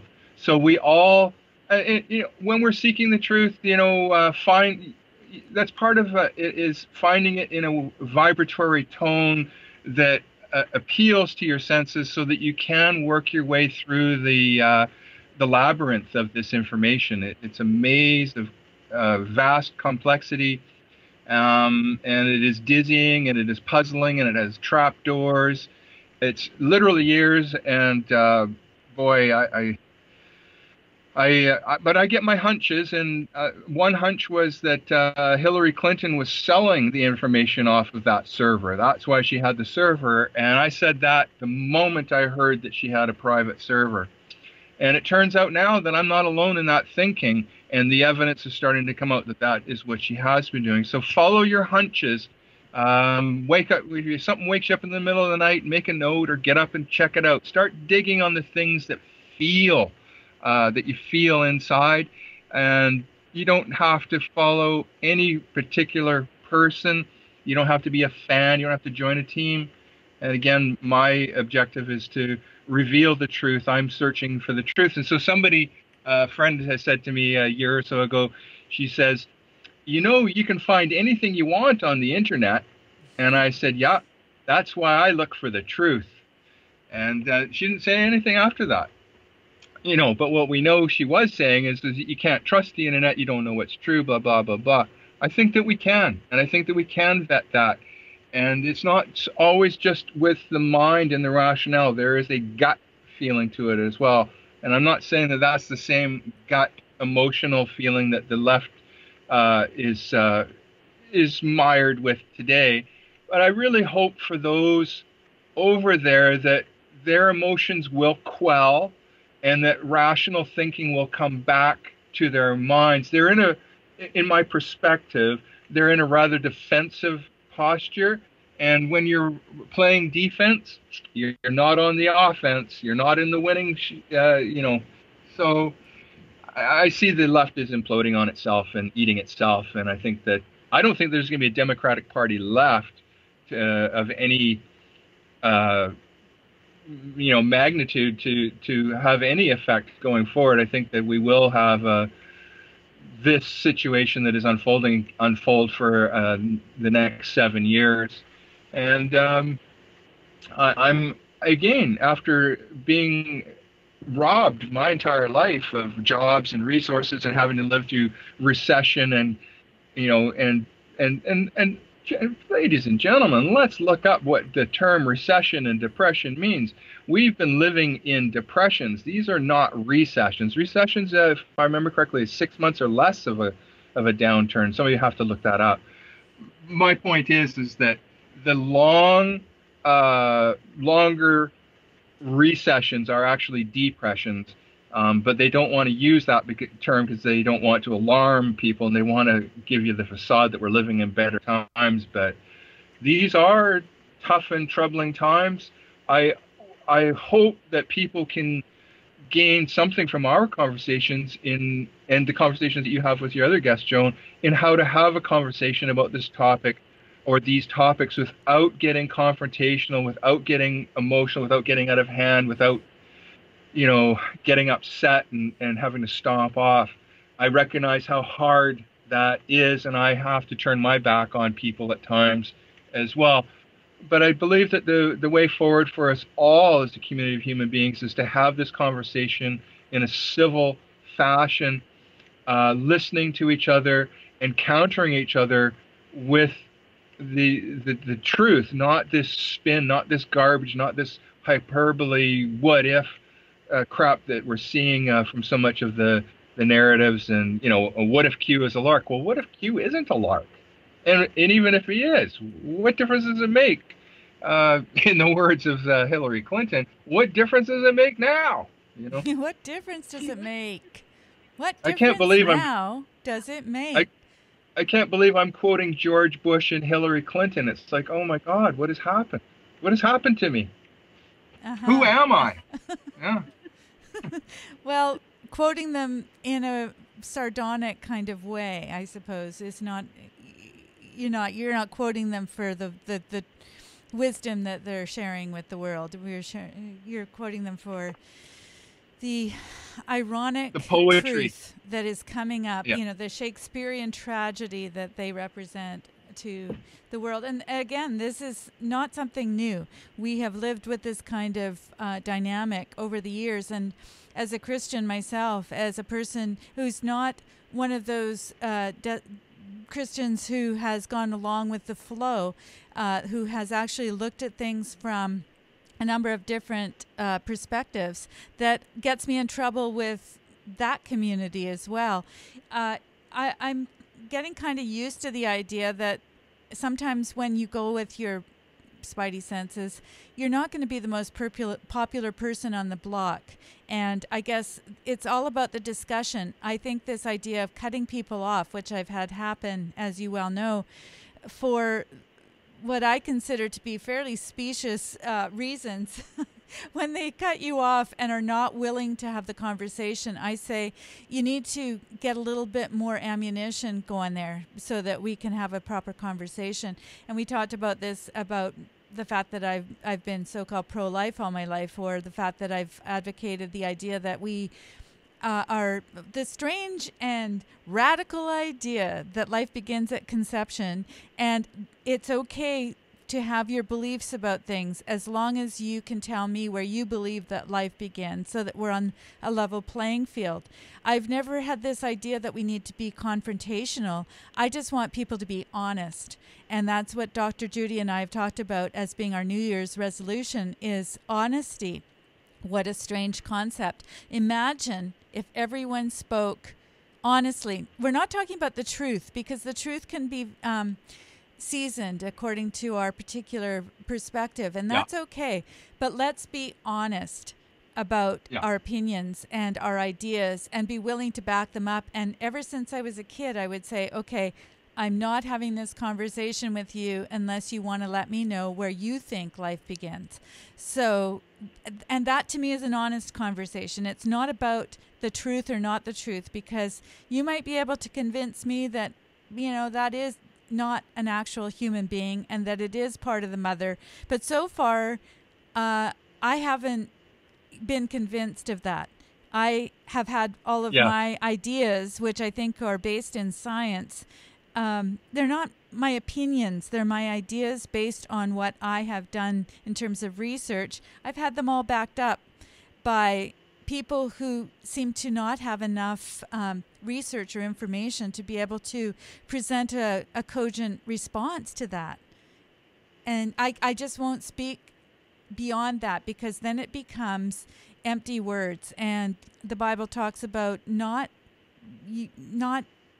using words in a way that are unproductive, you know, that, and this is another thing. I don't care whether you're a Christian or where you're coming from, but this is a really great idea.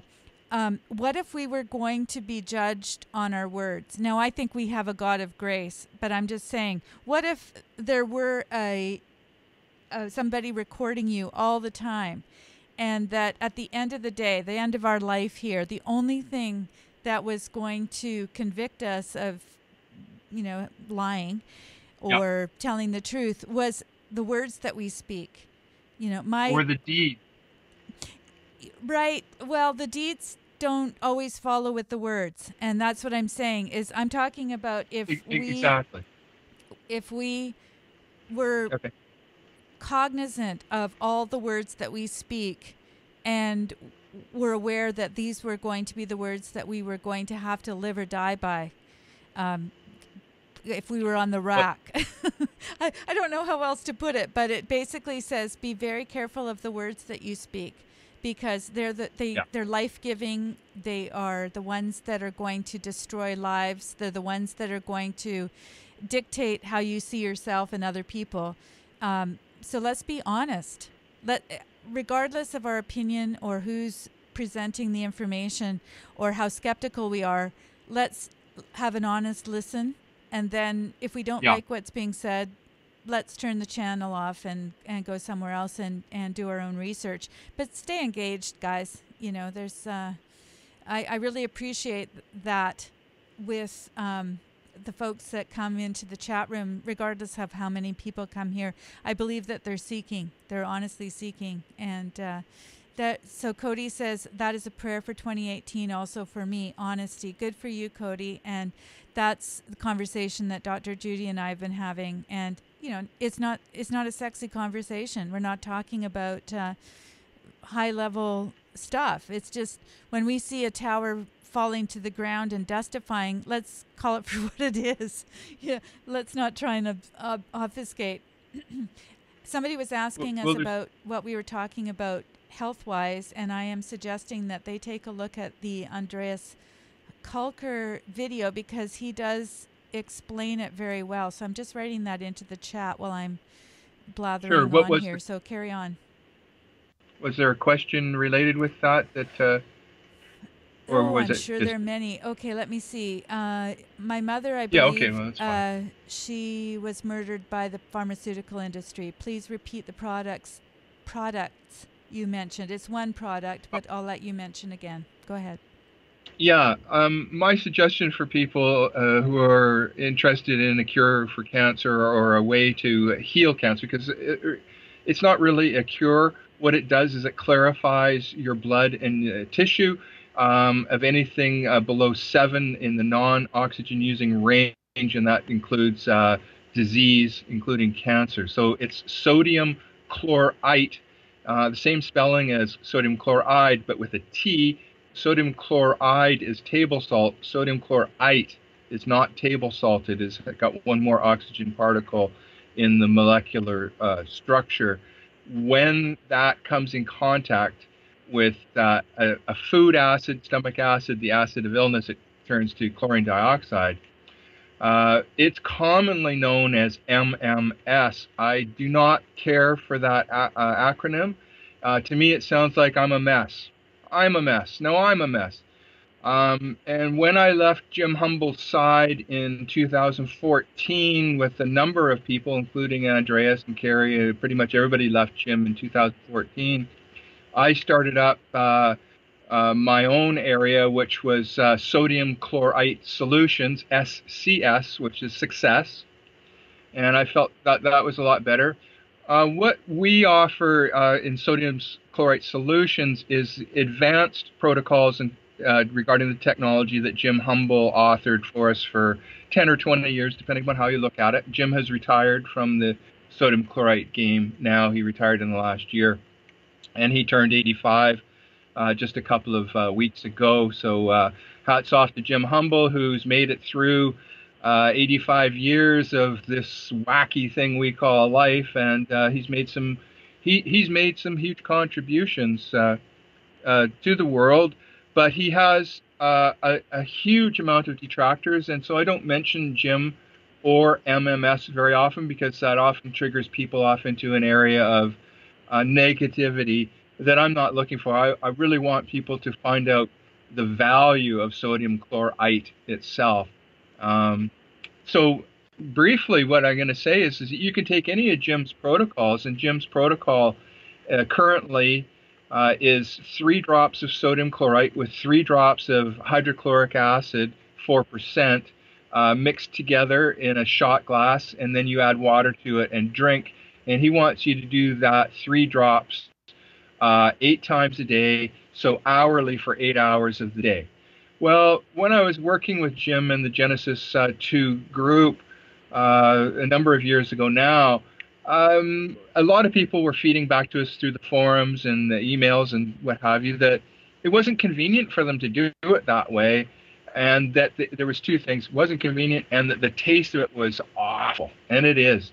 And I'll just tell you right now that if you acidify sodium chlorite with the hydrochloric acid, as is the best way to do that with Scott and Charlotte's contribution, it tastes like chlorinated pool water with a urinal puck as an ice cube. Now, I know that sounds delicious for some, but for most of us, not so much. So so I started working at the time that Scott and Charlotte were working to develop a way to get away from the nausea, which later turned out to be citrates from using lemon juice or citric acid instead of hydrochloric acid. I was working a different angle, and so what I started to say was, well, if you just put the drops in, mix it up, and then put those drops into a capsule, a vegetable, or I forget the other kind, the kind that you get at the drugstore. Anyhow, you put the drops into the capsule and drink that down with water. Now you're not putting it over your taste buds, and you don't get the taste aversion. A lot of people, when they first start using sodium chlorite solution, they think that, oh, it doesn't taste that bad. Believe me, after it tastes a little bit like, you know, sort of bad lemonade in the beginning, but believe me, after you've used it for a while, you will develop a taste aversion, and you may not continue or complete the protocol, and that was a really, really big problem. For a number of years, people have been saying, Jim, our stomach has hydrochloric acid in it, so why do we need to activate it? And Jim's position had been, not everybody has enough hydrochloric acid, stomach acid, to activate it. But Scott and Charlotte, Scott in particular, he, which is Truth Quester on the Genesis forum, he did some experiments and research, and he showed that yes, actually we do have enough stomach acid. But I came in and said, well, look, even if you don't have enough stomach acid, you can drink Pepsi, a Coke, a Gatorade, a 7-Up, any of these carbonated type soft drinks, that has enough acid in it to activate it. You could take betaine tablets with it, and that would activate it. There's all kinds of ways to get it activated. Anyhow, after years of back and forth, my protocol that I offer people is that they do 3 to 5 drops of sodium chloride in a half a glass of water, 15, 20 minutes before each meal and before bed. So that's 4 times a day. While you're preparing your meal, you put your drops in water and you drink that on an empty stomach. And then what happens there is the sodium chloride hits the stomach, it becomes chlorine dioxide, and it starts to move through the intestine and through the blood vessels and circulatory system, and it literally seeks out low pH areas and zaps them, as we spoke earlier. So I lost where I was in my thinking. Well, there's a lot there. Yeah, there is. It's years and years and years of this work. So you ask a simple question and you get Ray's full answer, and so you're getting more than you bargained for. But he knows what he's talking about. He's met the man, and he's gone down to Mexico and done the research. He's met Carrie Rivera and various other people, and this guy knows his math. And so people wonder what are the qualifications of a person who knows things? Well, I would say that they start by finding out things and learn that they have an aptitude for it, and then they know stuff, and then they share that stuff with other people. That's pretty good qualifications, I'd say. But Ray's a mathematician, I would say, is your the thing that you run circles around me with. I can't explain all this stuff to people at all. I have a very hard time because I just go, hey, I know that it works. Well, and that's the key right there. I'm actually a results-oriented person.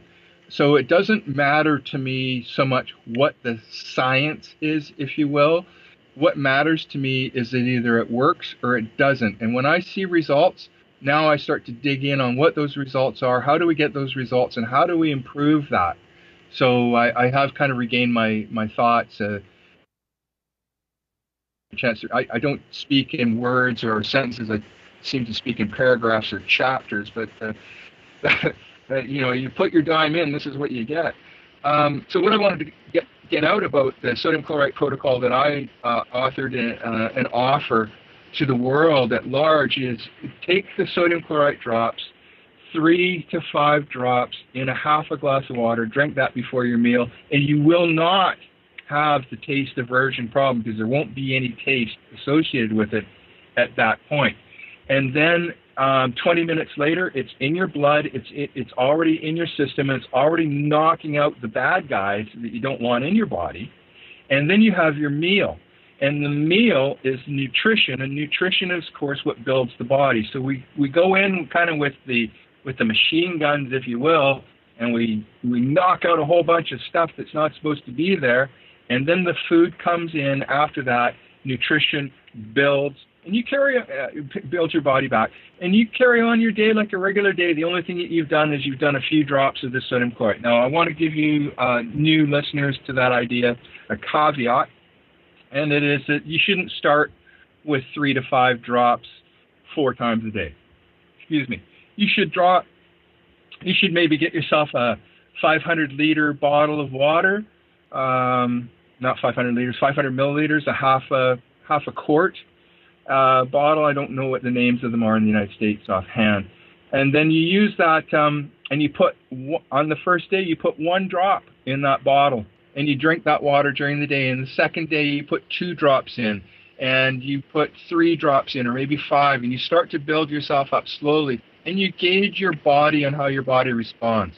And I'll tell you how you tell if you know if it's working or not, is that if you start to feel changes that make you feel less comfortable. So if you are taking, let's use the number of 10 drops in a day, let's say that you've managed to do 10 drops in a day, but you do 12 drops and you don't feel very well, it gives you the runs or nausea or, queasiness, back off. what's happened there is you've found your threshold, and the level of saturation of contamination that's in your body is now being responded, and we know what that level is. So my offer for people on that one is do that one. If it's 10 drops that you can do safely in a day without upsetting your day, without you having to sit by the toilet all day, then just do that amount. And then after 10 days or so at that level, re-find where the threshold is. So that means that you're going to bump it up to 10 or 12 or 15 drops, whatever it is. And you're going to work up slowly. What we do not want for anyone is to feel worse. We want people to feel better. And believe me, you will. Wow, there is so much amazing stuff out there on the testimonials, mmstestimonials.is. And I'm thinking of one of my teachers who taught me, Kashambra, who is an Israeli woman, and she had been quite ill for a number of years, and she reports that one drop got rid of the brain fog that she had for a number of years. And then as she got through that, she started to do more, and then she started to purge the problems. And you can see Kashambra, Kashambra. That's all you need to know when you type her up. And you see her tell you some of the other things that were going on with her health, and how she dug in. She became so involved in it that she became one of the teachers, and she was one of the teachers that I had when I was in training to teach the course, the Jim Humble. So I actually attended, I was certified by Genesis in 2013. I'd already been doing the work for 5 years, but I had gone to Brazil to start a therapy clinic in Brazil for the people down there, or for people elsewhere in the world to come to. Brazil. Oh darn! I lost my thought again. I got my certification when I was in Brazil. For the only reason I got the piece of paper wasn't for me. It was for other people to see that I had a piece of paper that, well, Ray's got a piece of paper. He must be somebody. And I was going to put that on the wall there. Well, things didn't quite work out. My partner was a fraud, and I ended up coming back to North America for 2014 when I went back to Mexico, and I spent a couple of weeks with Jim and the team down there after the course had completed. And I got to interview Jim a number of times and had a number of conversations with him. He's a very intelligent, very interesting man who's made a unmeasurable contribution to humans. And there's a number of books that he has, a Miracle Mineral Supplement, something of the 21st century. A number of his books are available in PDF around the web. You can dig it. It doesn't cost you anything. Jim doesn't have any money. He's not he's not a rich man. He lives a very meager lifestyle. It doesn't take much to make Jim happy. And I don't know where he is in the world right now, maybe Africa. He probably will never be able to come back to North America. He'll probably die before things settle out and he could come back to his home. But if I remember right, that he either worked with or worked for Texas Instruments. Jim Humble has other technology regarding the radiation problem that we have. Jim Humble has developed technology, and it's Zero Fusion Atomic Alchemy, I believe is the name of the title of his book. And you may be able to find that out there on the web. It was $100 for the PDF a few years ago. It's about 100 pages long, and it tells, well, if you know Jim Humble at all, you get a pretty big picture and a full history of everything he's ever done in his life, and then you kind of get the gist of what he's saying. But he uses a technology. So a number of our viewers are probably familiar with colloidal silver as an example on how it's made using electricity and electrodes. Jim has another technology using similar electricity and electrodes, but he's able to collect radiation from water, for instance.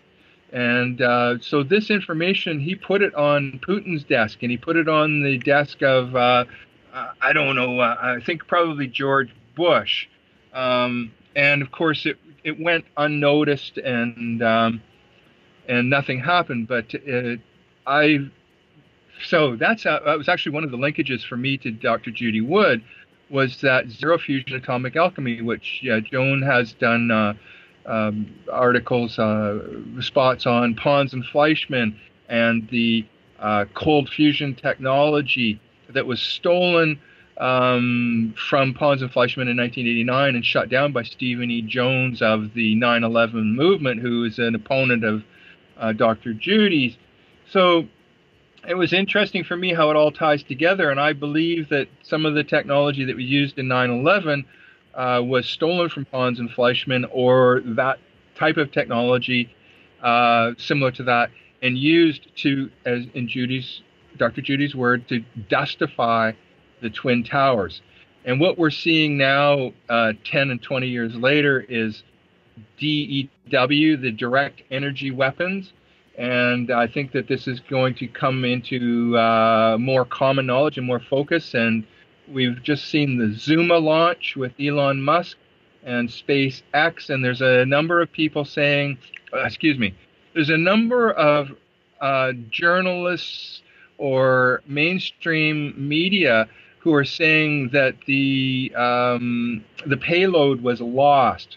I have reason to believe that that is false, and that the Zuma launch was a success, and that whatever that weapon is that they have out there, and I read this morning there's speculation that Zuma that is active and in orbit and didn't fall back like is being reported, was used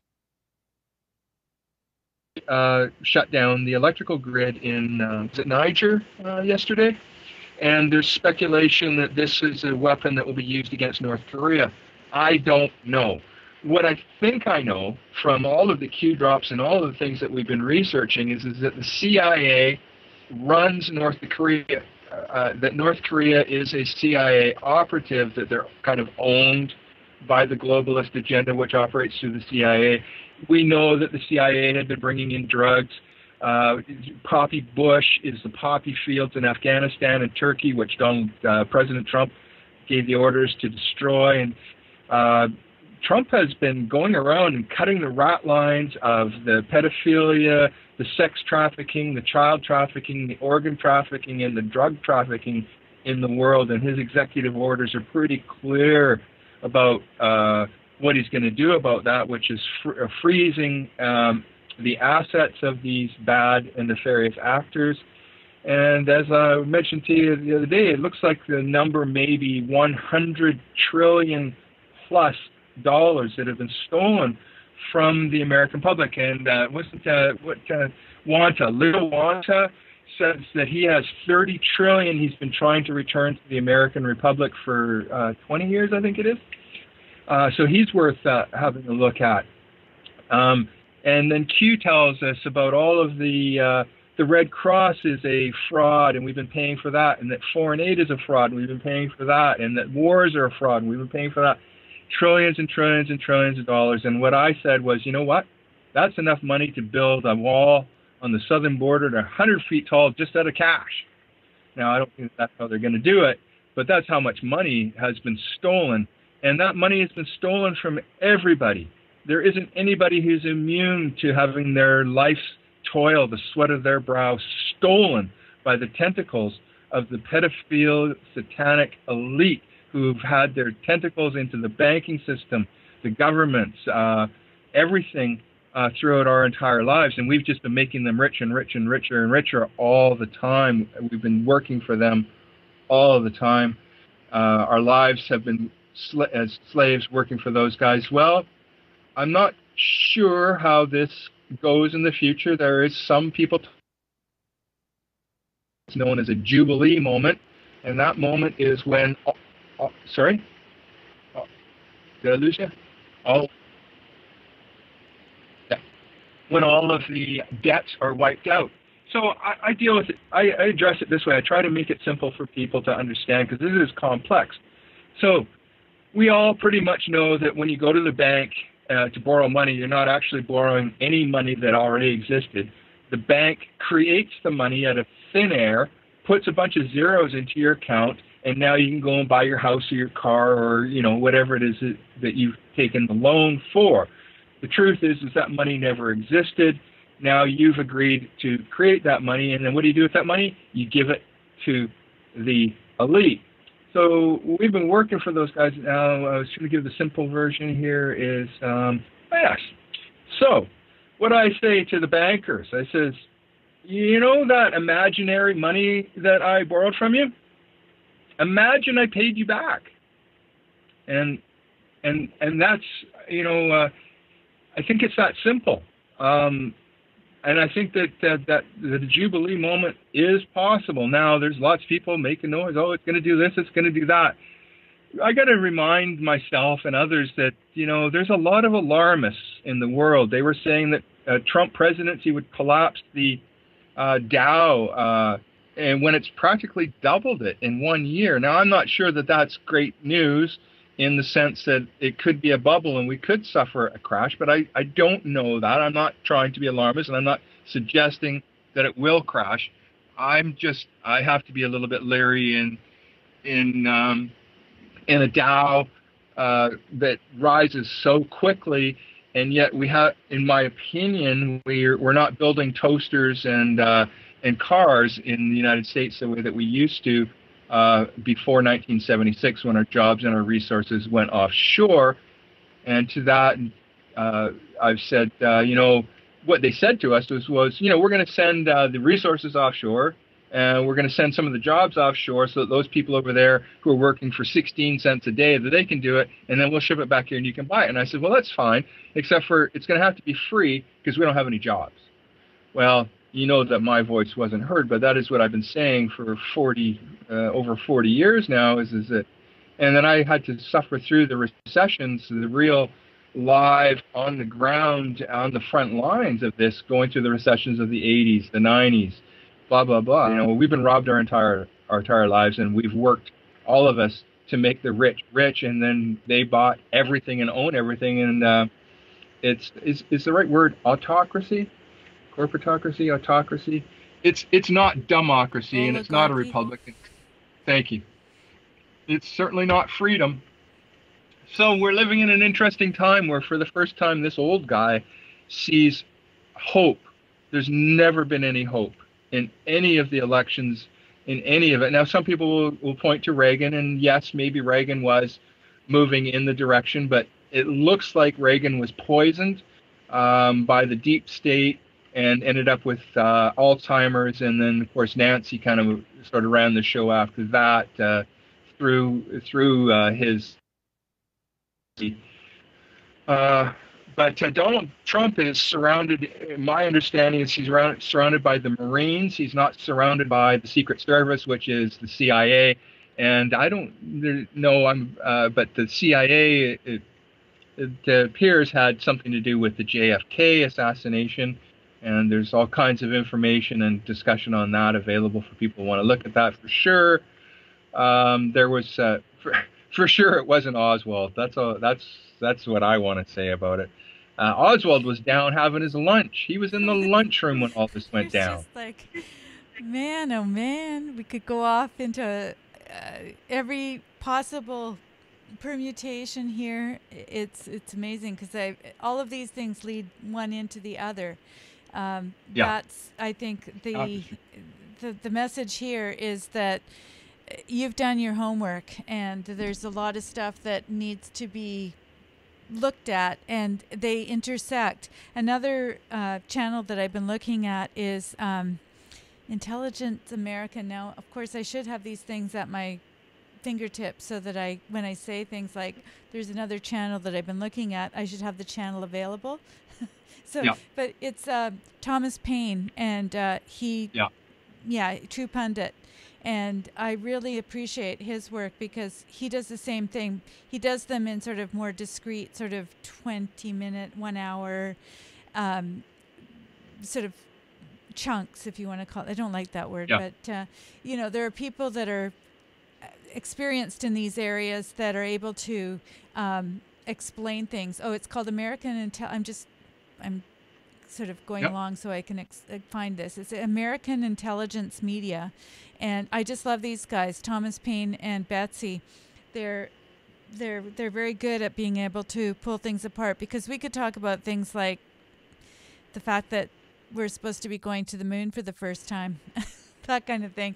And I love the fact that they just know this stuff. Like they're actually aware of all of the deceptions that take place, and we can go down so many different roads. We can absolutely spend more than 3 hours, which is what we're at right now. And I just don't want people to be completely jaded at this point. We want to leave a little bit for other people to explore. Anyway, Ray's going to tell us. I see on the screen here that we've got QAnon. Has anything happened in those 3 hours? I haven't seen anything. I can take a check here in a second. What I was looking for was, I remember being referred to the Paine material that you're speaking of, and I thought that it came from Q, but I'm not seeing that. I did a search. It's Payne. Is that correct? Paine. Oh, no wonder it doesn't come up. Let me go back and and have a look at that again. Paine. And I do believe it's a pseudonym.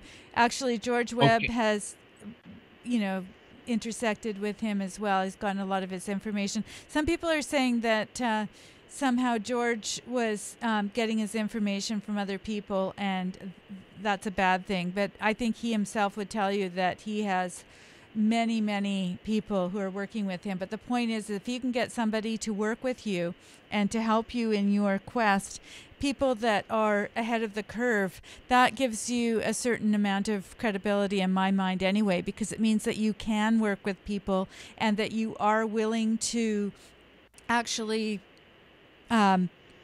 believe some of the things, consider all the viewpoints that are at that point not popular, not in the mainstream, and that your sources are able to corroborate information that will eventually tell you that you're on the right track. So there are people like him that I believe are genius in the way that they're able to vet information, collate it, put it together, and as you say, like, it's a lot of information, and it's a bit slow because every day he's putting out a number of videos, and it is a lot. Actually, my brother's been helping me quite a bit with that, because he's and what I like is that George has actually referenced me a couple of times. So of course the part about that is kind of cool, because he does thank people for helping him here and there. Yep. And I like the fact that he refers to me as a Adventures with Charlie. I think that's how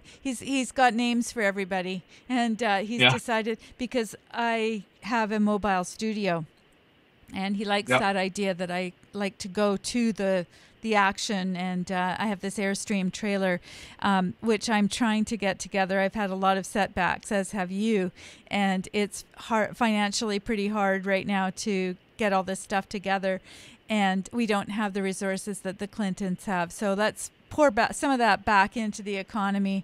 But anyway, he was really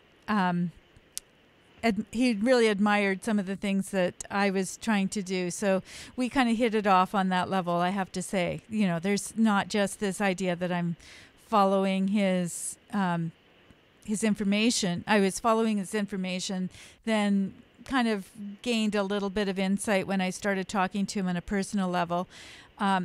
I have to say that I think that things really changed when Jason Goodman came in. I actually thought that he was a bit of a distraction from the whole thing, and it's great that George was able to get his channel going, but I think that there are people that will ride the coattails of people who have the real information, and they're often the ones that have the YouTube channels that are just flourishing, whereas George hasn't really benefited too much, I don't think. He just wants to get the information out. So that's my soapbox description of how I think that George's information differs. And I would say there are people like Dr. Judy Wood as well that are kind of laboring away in obscurity and have far more information than they're willing to share publicly, because they are living under this dark cloud of fear, and, well, not necessarily fear, but certainly of threat, as was Daniel. And we all saw what happened to Daniel Smith on a totally different level. But, you know, there are a lot of people that have nefarious actors. Oh, here's Peter Owens says George W. is so full of shit. But I guess, Peter, what we're trying to do here is not to look at the ad hominem, but to take a look at the evidence of who is actually trying to help. And knowing George, having looked at him and then decided to get in touch with him, I can tell you that he certainly is prescient. If he is full of shit, then the shit is bearing some it's fruit. Productive. It's feeding somebody somewhere.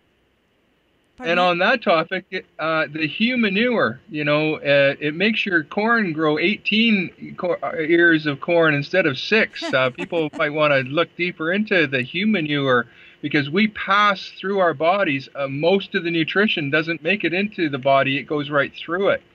And by composting that and putting it to the garden, you grow some super vegetables and what have you. Now, of course, it's hard for me to garden out here in the Pacific, but I hear that there's a lot of people living on land now, so they might look into it and give that a try. I just want to go back to Thomas Paine. Thomas Paine for a second, and for those of you following along at home, on the Q Code Fag GitHub.io. Joan, do you have that, or do you want me to put it up? Well, I'm screencasting, so whatever you have up on your screen is being okay. Okay, so there we go. Yes, I see it. So I've given you the link, and you could maybe post the link for the viewers.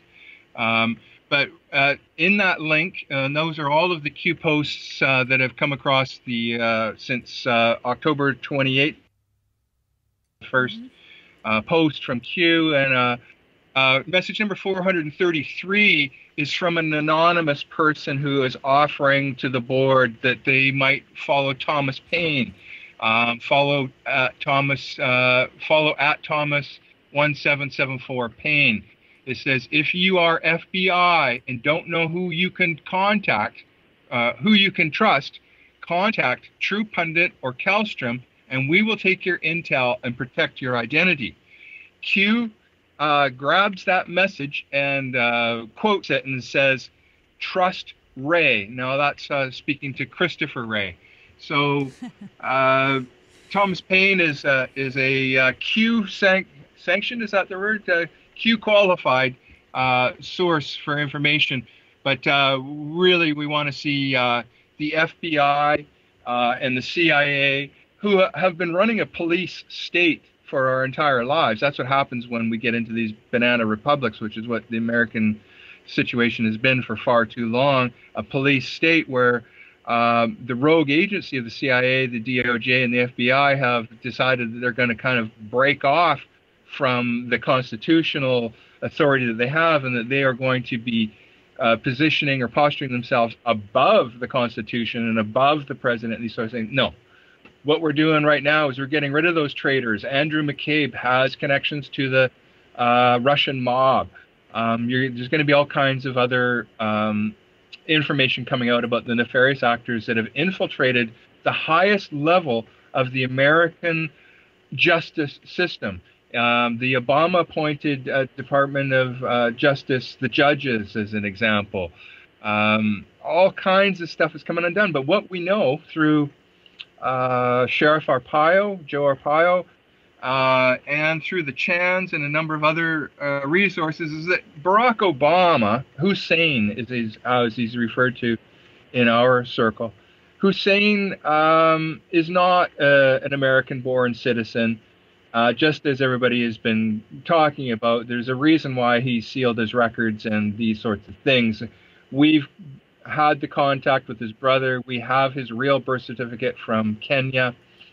Barack Obama is an illegitimate president of the United States.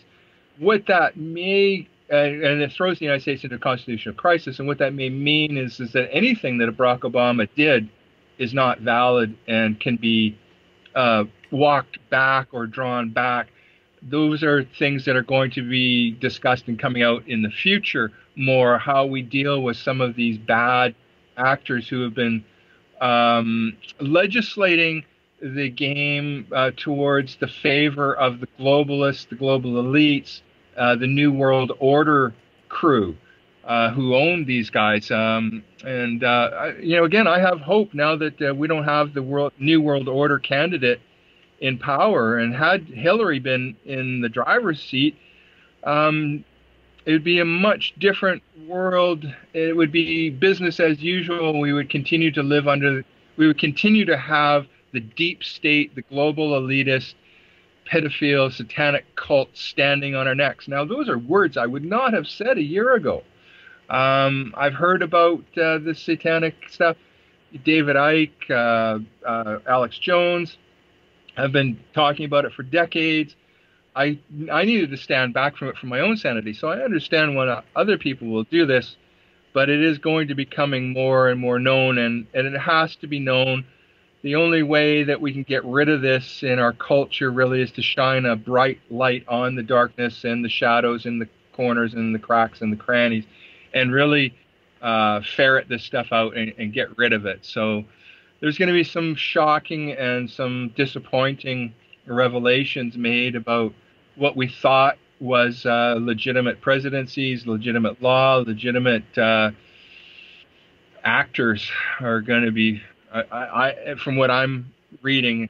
And speaking of Webb, what about Cernovich? Mike Cernovich seemed to have found himself some interesting angles to the information developing, and he broke some pretty big stories in the last year as well. Are you following him at all? Yeah, I you know what, there was, speaking of people having problems with the person, I am another person. I'm a person, and I have the same reaction. And for me, it was when he and his wife were all excited and they were on air and the baby was crying in the background, and they were ignoring the baby, and it all of my mommy senses came to the fore, and I thought, why doesn't somebody go get the baby? And it was, I think at a certain point he said, it's okay, we're just letting them cry for another, I don't know. It was such an old school way of dealing with children, babies, because they were all excited about having the baby. We all heard about having the baby, and then the reality is babies will cry, babies need attention, and as you know, I had 6 of them, and they take up a lot of your time, and it spoke to me of his character. And as you know, this show is called Character Driven. Everything I do, I think, is based on the idea that I'm looking at people's character, the content of their character, and I stopped listening to Mike Cernovich at that point. I thought he was an arrogant asshole. Don't let me sway anybody's thinking, and I'm not holding back here, because I'm just saying, I just really saw something. I don't know, call it intuition or something, but he may have all sorts of great things to say. He may have all sorts of connections, but at that point, his ego got the better of him, and he basically was putting his wife in a situation where she was doing what he wanted her to do, which is great. They're on the same team, but I thought it was tantamount to abuse. So I'm not holding back. Well, my simple answer is no. I'm not listening to Mike Cernovich anymore. I think he's an arrogant asshole, and I hope that his child doesn't have to bear the slings and arrows of his behavior.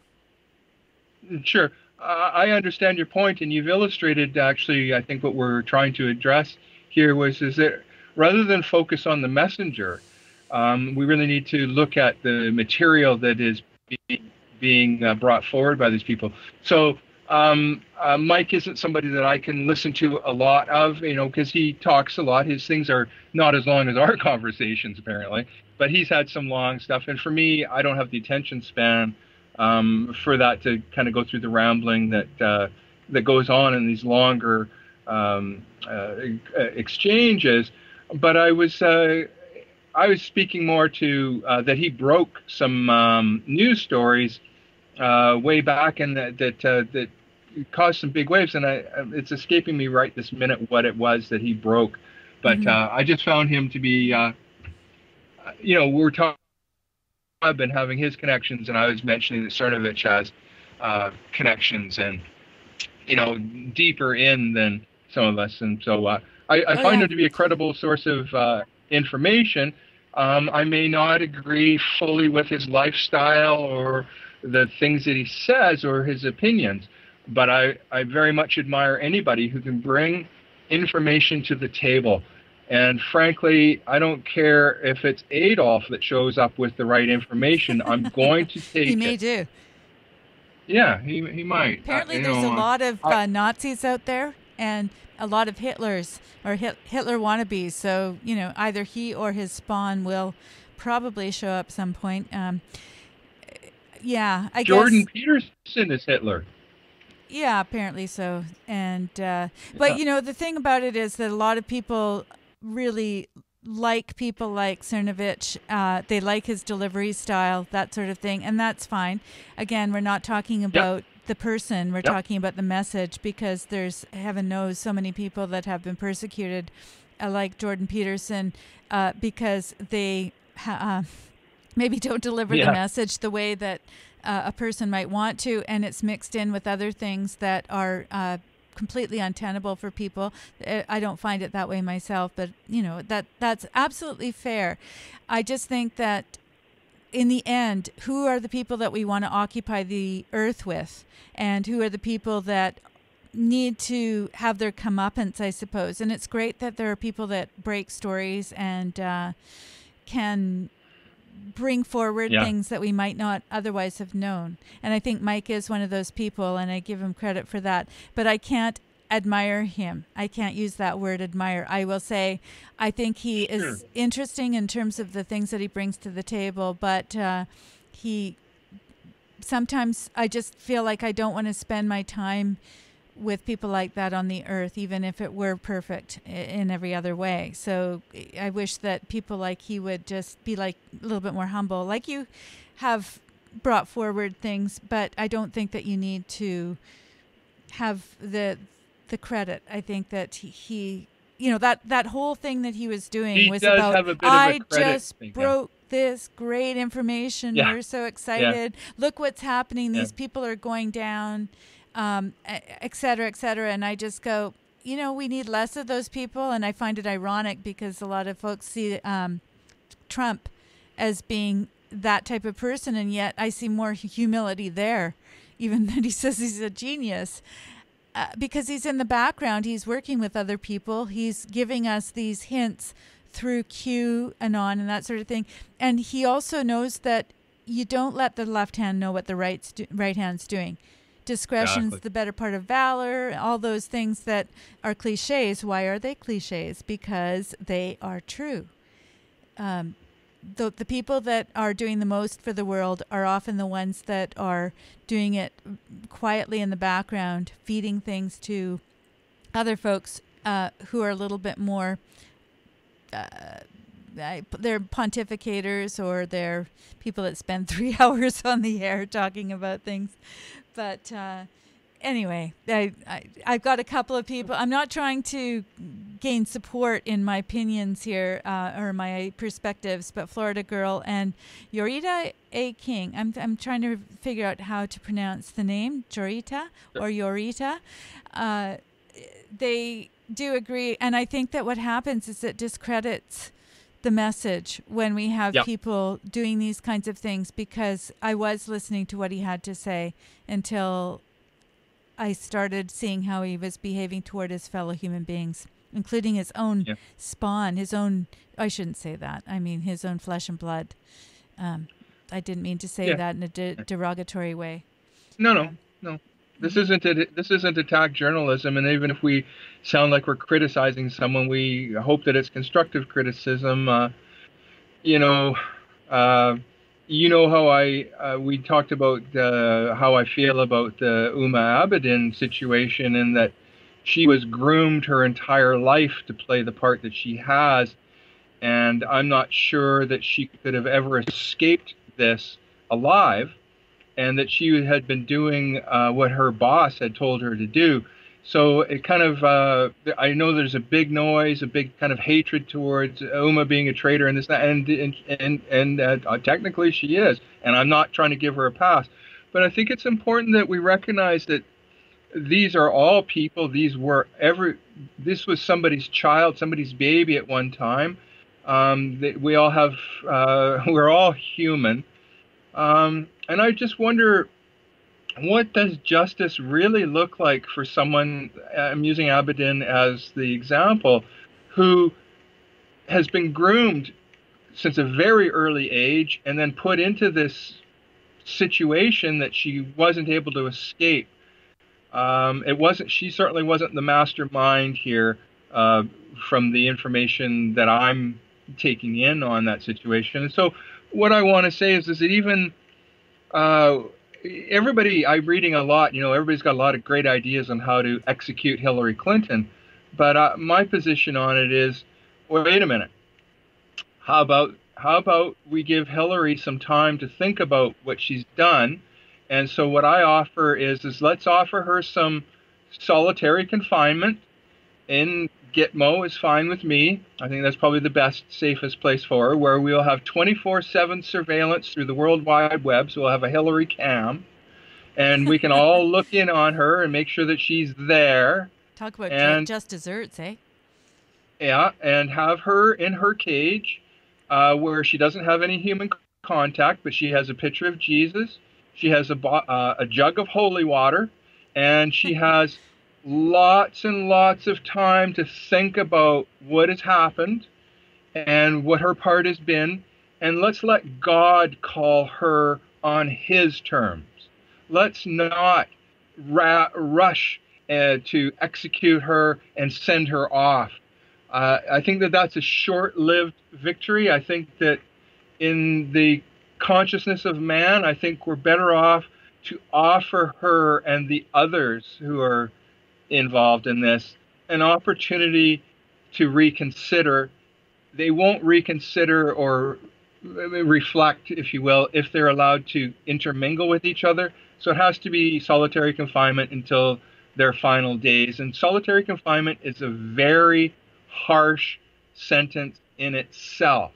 And that, for me, brings back some of the tension and anxiety that others have felt who've lost their lives and whose lives have been ruined. Now she can feel some of what that has felt like for the countless victims of the Clinton wake of death that we're all aware of. And it's not just Clinton. There's others, many others that are involved in this. She's just the epitome of evil. She's the poster child of evil these days. So again, I'm not for executing her. I'm for incarcerating her and giving her time to get ready to meet God. Because I'm pretty sure that God wants to have a talk with her. Well, and Kissinger, the thing is that we look at the people that are on the front lines, like Clinton, but they got their cues from people like evil people like Kissinger, who is slowly rotting away behind his fortress. And when you talk about solitary confinement, I think that sometimes the self-imposed confinement in these so-called compounds can be the logical consequences for these nefarious deeds. He's wanted all over the world for war crimes. And, we don't hear much about him. But again, I think that it does have a lot to do with, as you say, there's going to be the final judgment. And if people can't figure that out in 70 years, then there's really no hope that they ever will. But at least we have the satisfaction of knowing they're not going to do too much more damage. One never knows. Well, be hard for her to do any damage in Gitmo while she's thinking this over. And isn't there a passage in the Bible, something to do about loving the enemy or showing compassion to the enemy, something along those lines? Oh, And that's yeah. really what I'm offering. I agree. Yeah. I think what the problem is that as long as she is in a place like Gitmo, or as long as she does live, there's going to be a lot of people that are creating havoc. The people that will never agree that she has been, they'll agree that she's been framed by someone like Donald Trump. Yeah, because, she's been framed. And there's always going to be those people, and I think it's going to create absolute chaos and a civil war like we've never seen. And so we need to be aware of that too. This is sort of the beginning of the end of the beginning. And so there's going to be another beginning that has people who are, I mean, we've seen the people who responded to the election by putting tin cans on their body and jumping around on the street and doing these insane things. And I was astounded to see that people that called themselves protesters could do these things that would normally have you institutionalized. And there's a lot of those folks around. It's kind of frightening. They're all around us. And they're still talking about how Oprah should be president. And, again, I don't care about Oprah, don't care about what her political aspirations are. But this is all just a big gong show to distract the attention away from the real criminals. So that'll just carry on. The Americans have been isolated. The American population was isolated. You remember that they had a hard time finding another country on the map. I think Canada was overseas at one point for one of the politicians. And was that a politician who thought, or maybe it was, a music star, but somebody had thought that Canada was overseas and things like that. And those people living outside of the United States were well aware that the American people were not necessarily very aware of the rest of the world. And further to that, they certainly were not aware of what the American brand, if you will, was doing in the world with the wars and the CIA and the criminal corruption of the Bushes and what have you that have infiltrated everywhere. So, sorry, I lost where I was going with that. But, well, I think what we're going to do is we're going to wind up, believe it or not. Here we have the best of intentions, and I think it's just because your connection is so good that I'm taking full advantage of it, because I know that it's not always the case and wasn't for the first hour of the program. So let's say instead of 3 hours and 21 minutes, we have been on for 2 hours and 21 minutes. But our idea was that we were going to do this in small doses and allow people to have an opportunity to be updated. And all I can say is I'm really glad that we are getting across to some people that may have questions and that may want to continue tuning in. And what I would like people to do is to subscribe. We do want to have the channel go out to more people. That's true, because I think we do have a message, and I think that we get some pretty cool people on, whether it's Dr. Judy Wood, who comes on and speaks as a human being rather than this sort of back and authority. Forth about authority, or even the idea that we're just going to talk about 9/11. I really enjoy getting the background of people, the people that I tend to want to be speaking to, generally speaking, have deeper convictions. I would call them character-driven convictions, because we've talked on the chat here about honesty and truth and whether there is there's some pretty deep philosophical questions here. Is there such a thing as ultimate truth? Well, I do believe that there is. And the fact that we have things that we can rely on, like we know that there is air to breathe, and it could change. But the fact that we have these things that we can rely on say that there are certain truths that without those things, we would not be here on earth and we would not be speaking. There is a truth to the fact that we are human. And if that's all we can come up with, of course, there are the Nephilim amongst us. There are those that are not fully human, but that's for another day. And I must say that I did talk to Gary Wayne, and that's another person that I would like to have on the show. And what I'd like to do is have Ray on with some of these other folks, and so that he might be able to have some more sort of high-level conversations in terms of what's happening, that there's an exchange that goes beyond me doing an interview to where it is a community of people. I want, on that note, to say that characterdriven.com has been revamped, and Radiate is on that channel. Do you want to give your username on that channel, on that website? Isn't it Radiate on that one? I believe you're Doc.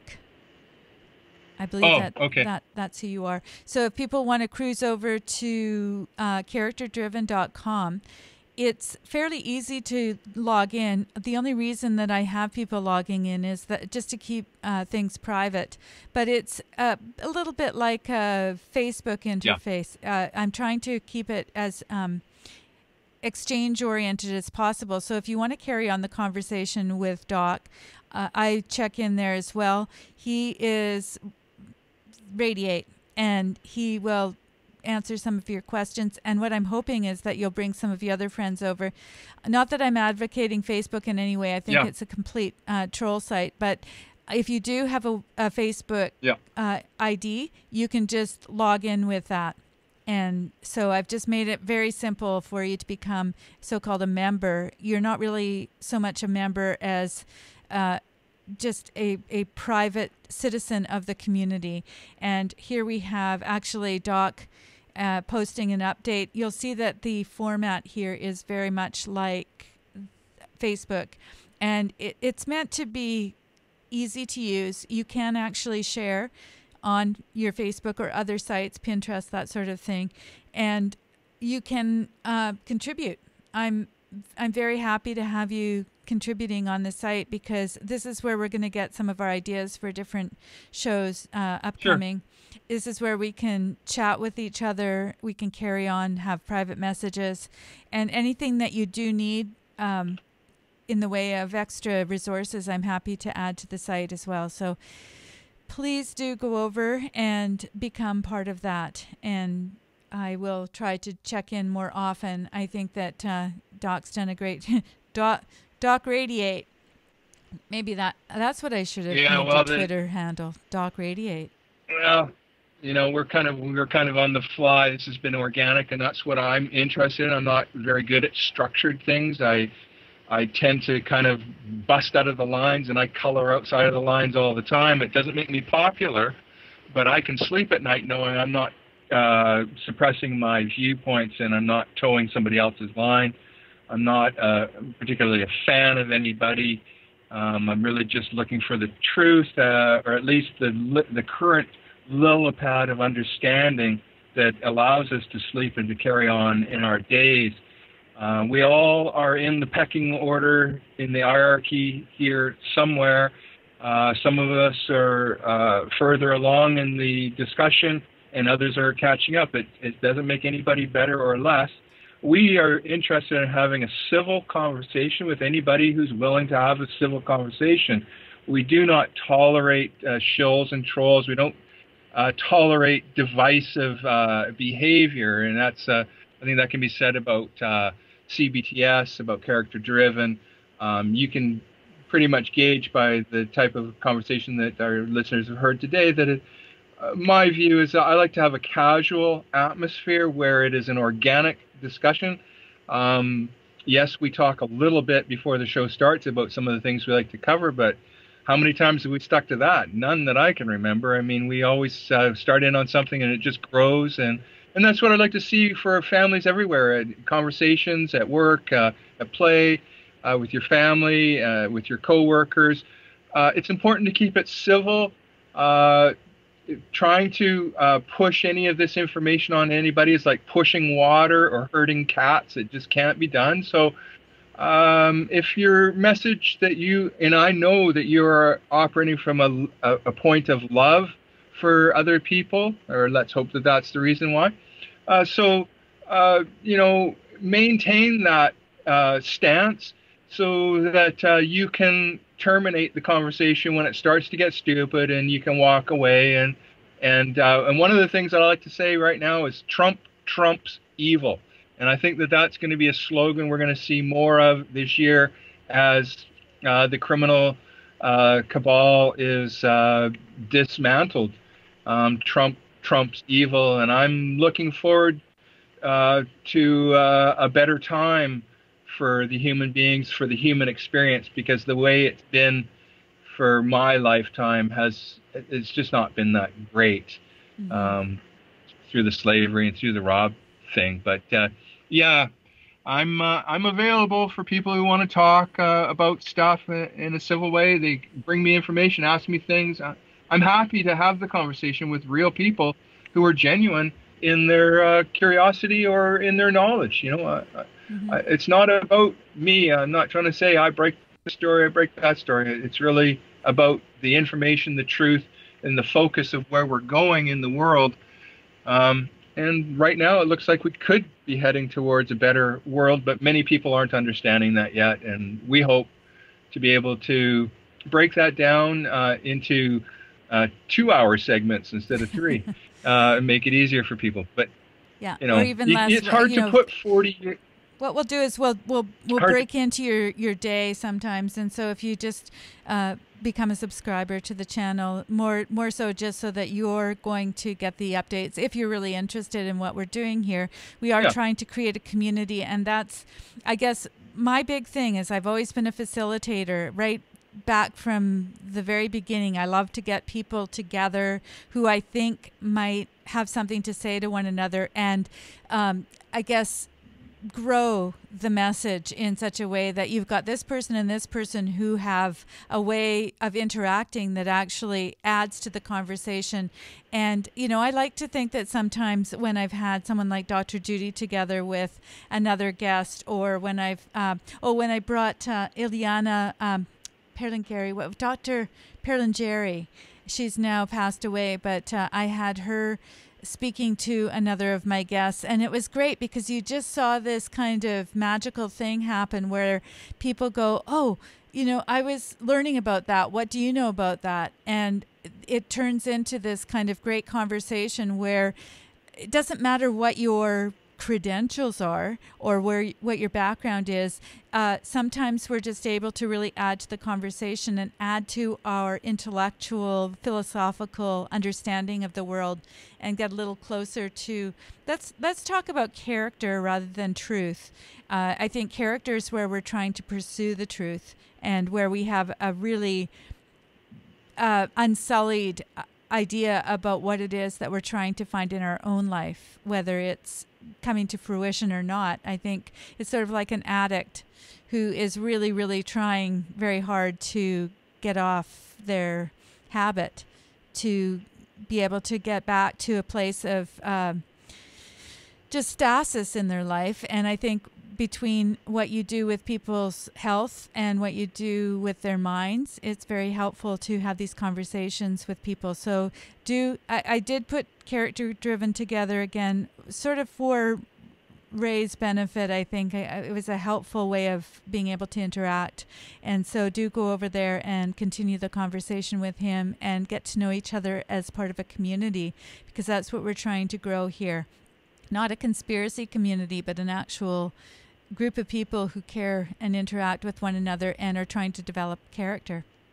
So on that note, I will thank very much the people that have stuck with us, and I hope that you will encourage your friends and others who may not understand this stuff to join us, and we'll try and answer their questions as best we can. And I say we, meaning Ray and some of the other people that we will have on the show as well. So I'm going to say adios to our friends out there, and to Ray, I will talk to you soon. Okay? Sounds good, Joan. Thanks. Okie doke. Good to hear from you. And thank you, everyone who found some value to this. Great. Thanks to all of you.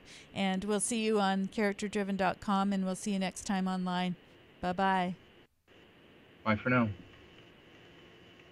So do you see that